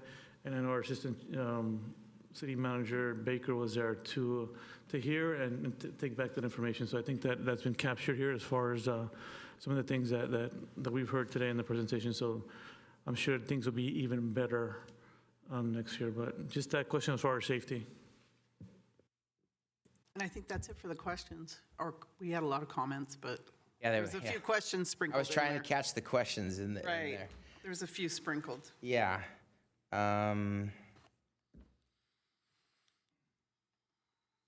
So the money for bringing it back to Central Park, that will be something that we have to work through in terms of cost estimates based on what staff believes are the resources required. I'm sorry, I asked the question of what it cost us last year at Mission College. No, I know, I'm sorry, Councilmember Cox, I'm sorry. So Vice Mayor Cox asked, you know, how can we get this back, or how can we afford to get it back to Central Park?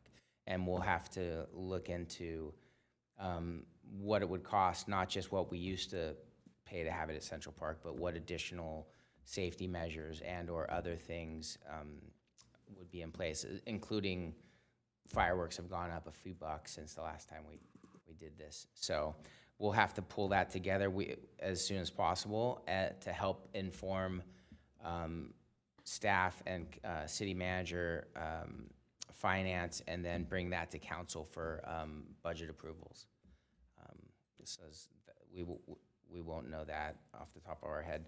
I think we know what it was a better understanding of what we had last year.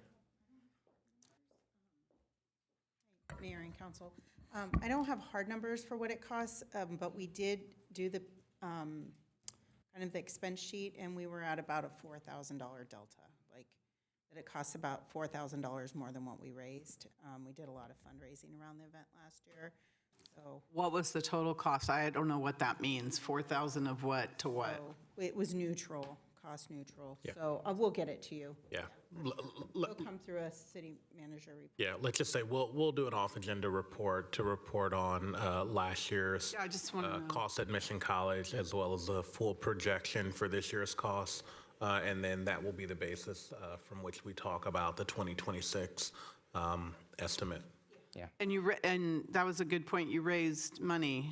We did. You had sponsors, so Yes. you can always get sponsors. So, okay, very good. I feel like so the costs relative to staffing. And then we have, the public safety. The police chief has met with myself, has met with the city manager, has also had discussions with council about the concerns raised both at Mission College as well as at Central Park on a go forward. And then also having more time to plan on something back at Mission College in the future. Also, this year, we also have several things planned within days. And I know that we'll be coming off of the World Cup next year, but it will be ending. It won't be in the middle of, so we're already putting some plans in place.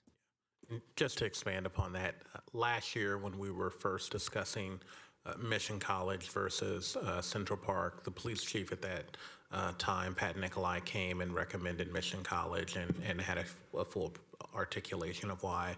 We did check back in with the new police chief, and he is supportive of Mission College this year for very similar reasons, but certainly given the 250 year anniversary of the Declaration of Independence and the desires to really look at what it takes to go back to Mission Park and mitigate the safety concerns, we will do that and bring back that option for you. Okay, so you need this recommendation. Could I have a motion, please, for this? Councilmember Gonzalez, how about you? I heartily second that. Okay, now we're going to go to the public. Mayor? Is there any? Sorry. We were wondering if you were going to go to the public, but you were already on it, so we apologize and we interrupted you, and that is a no-no. Is there any member of the public that would like to speak on this? I see none. Assistant City Clerk, when you're ready.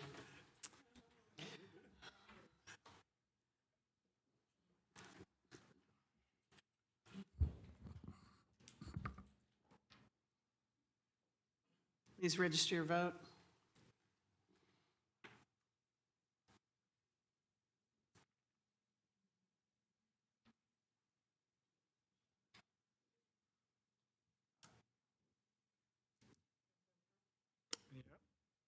Think about my questions.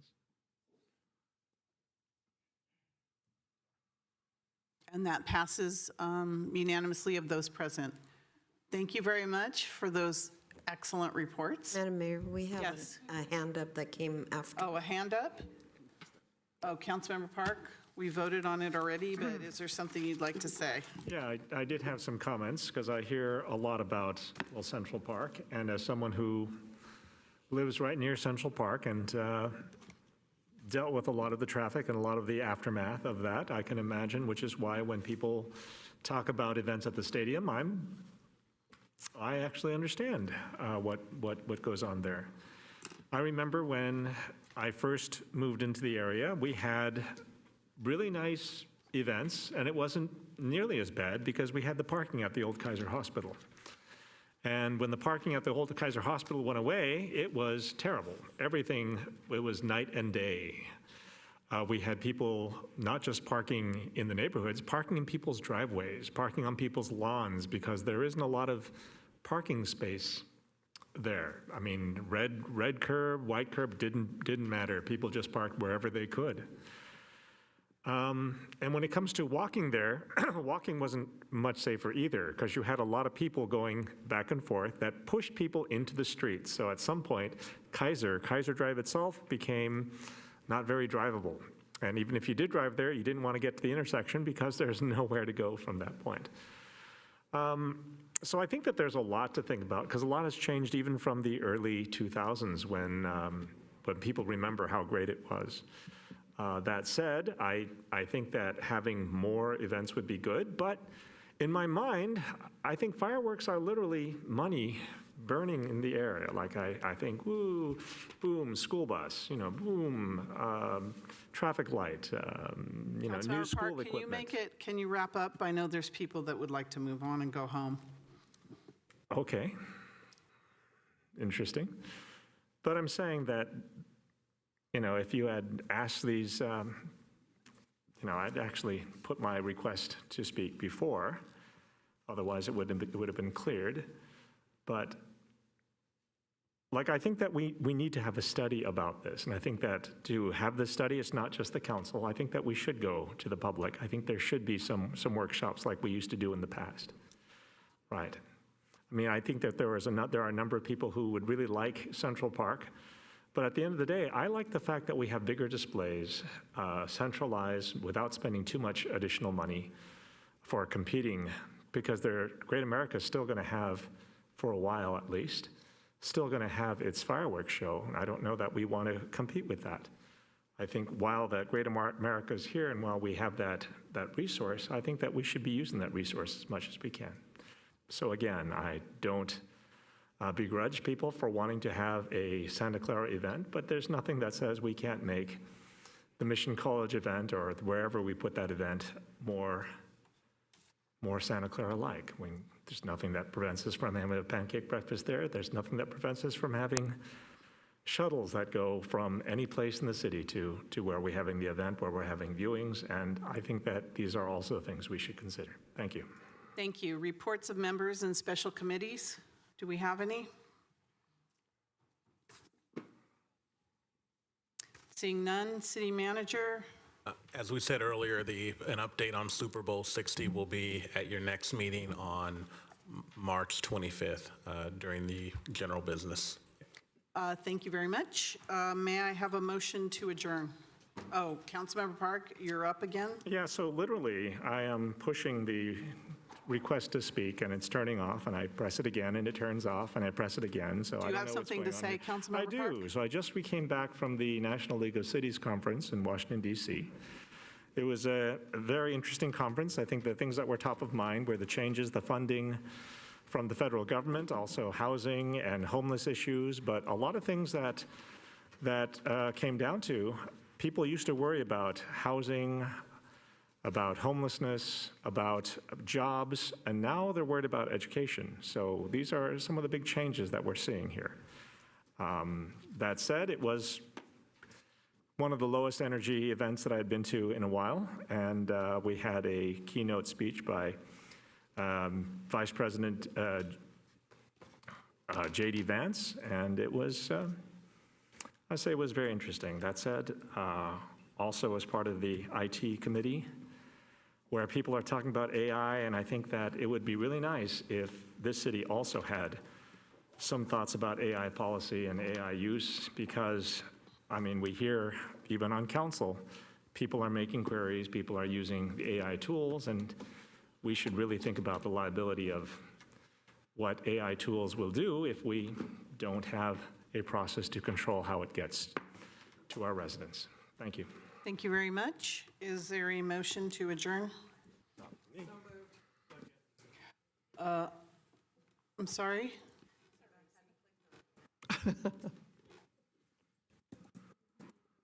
I made the motion.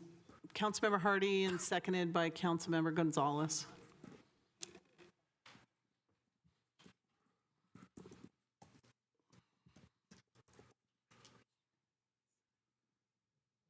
Please register your vote.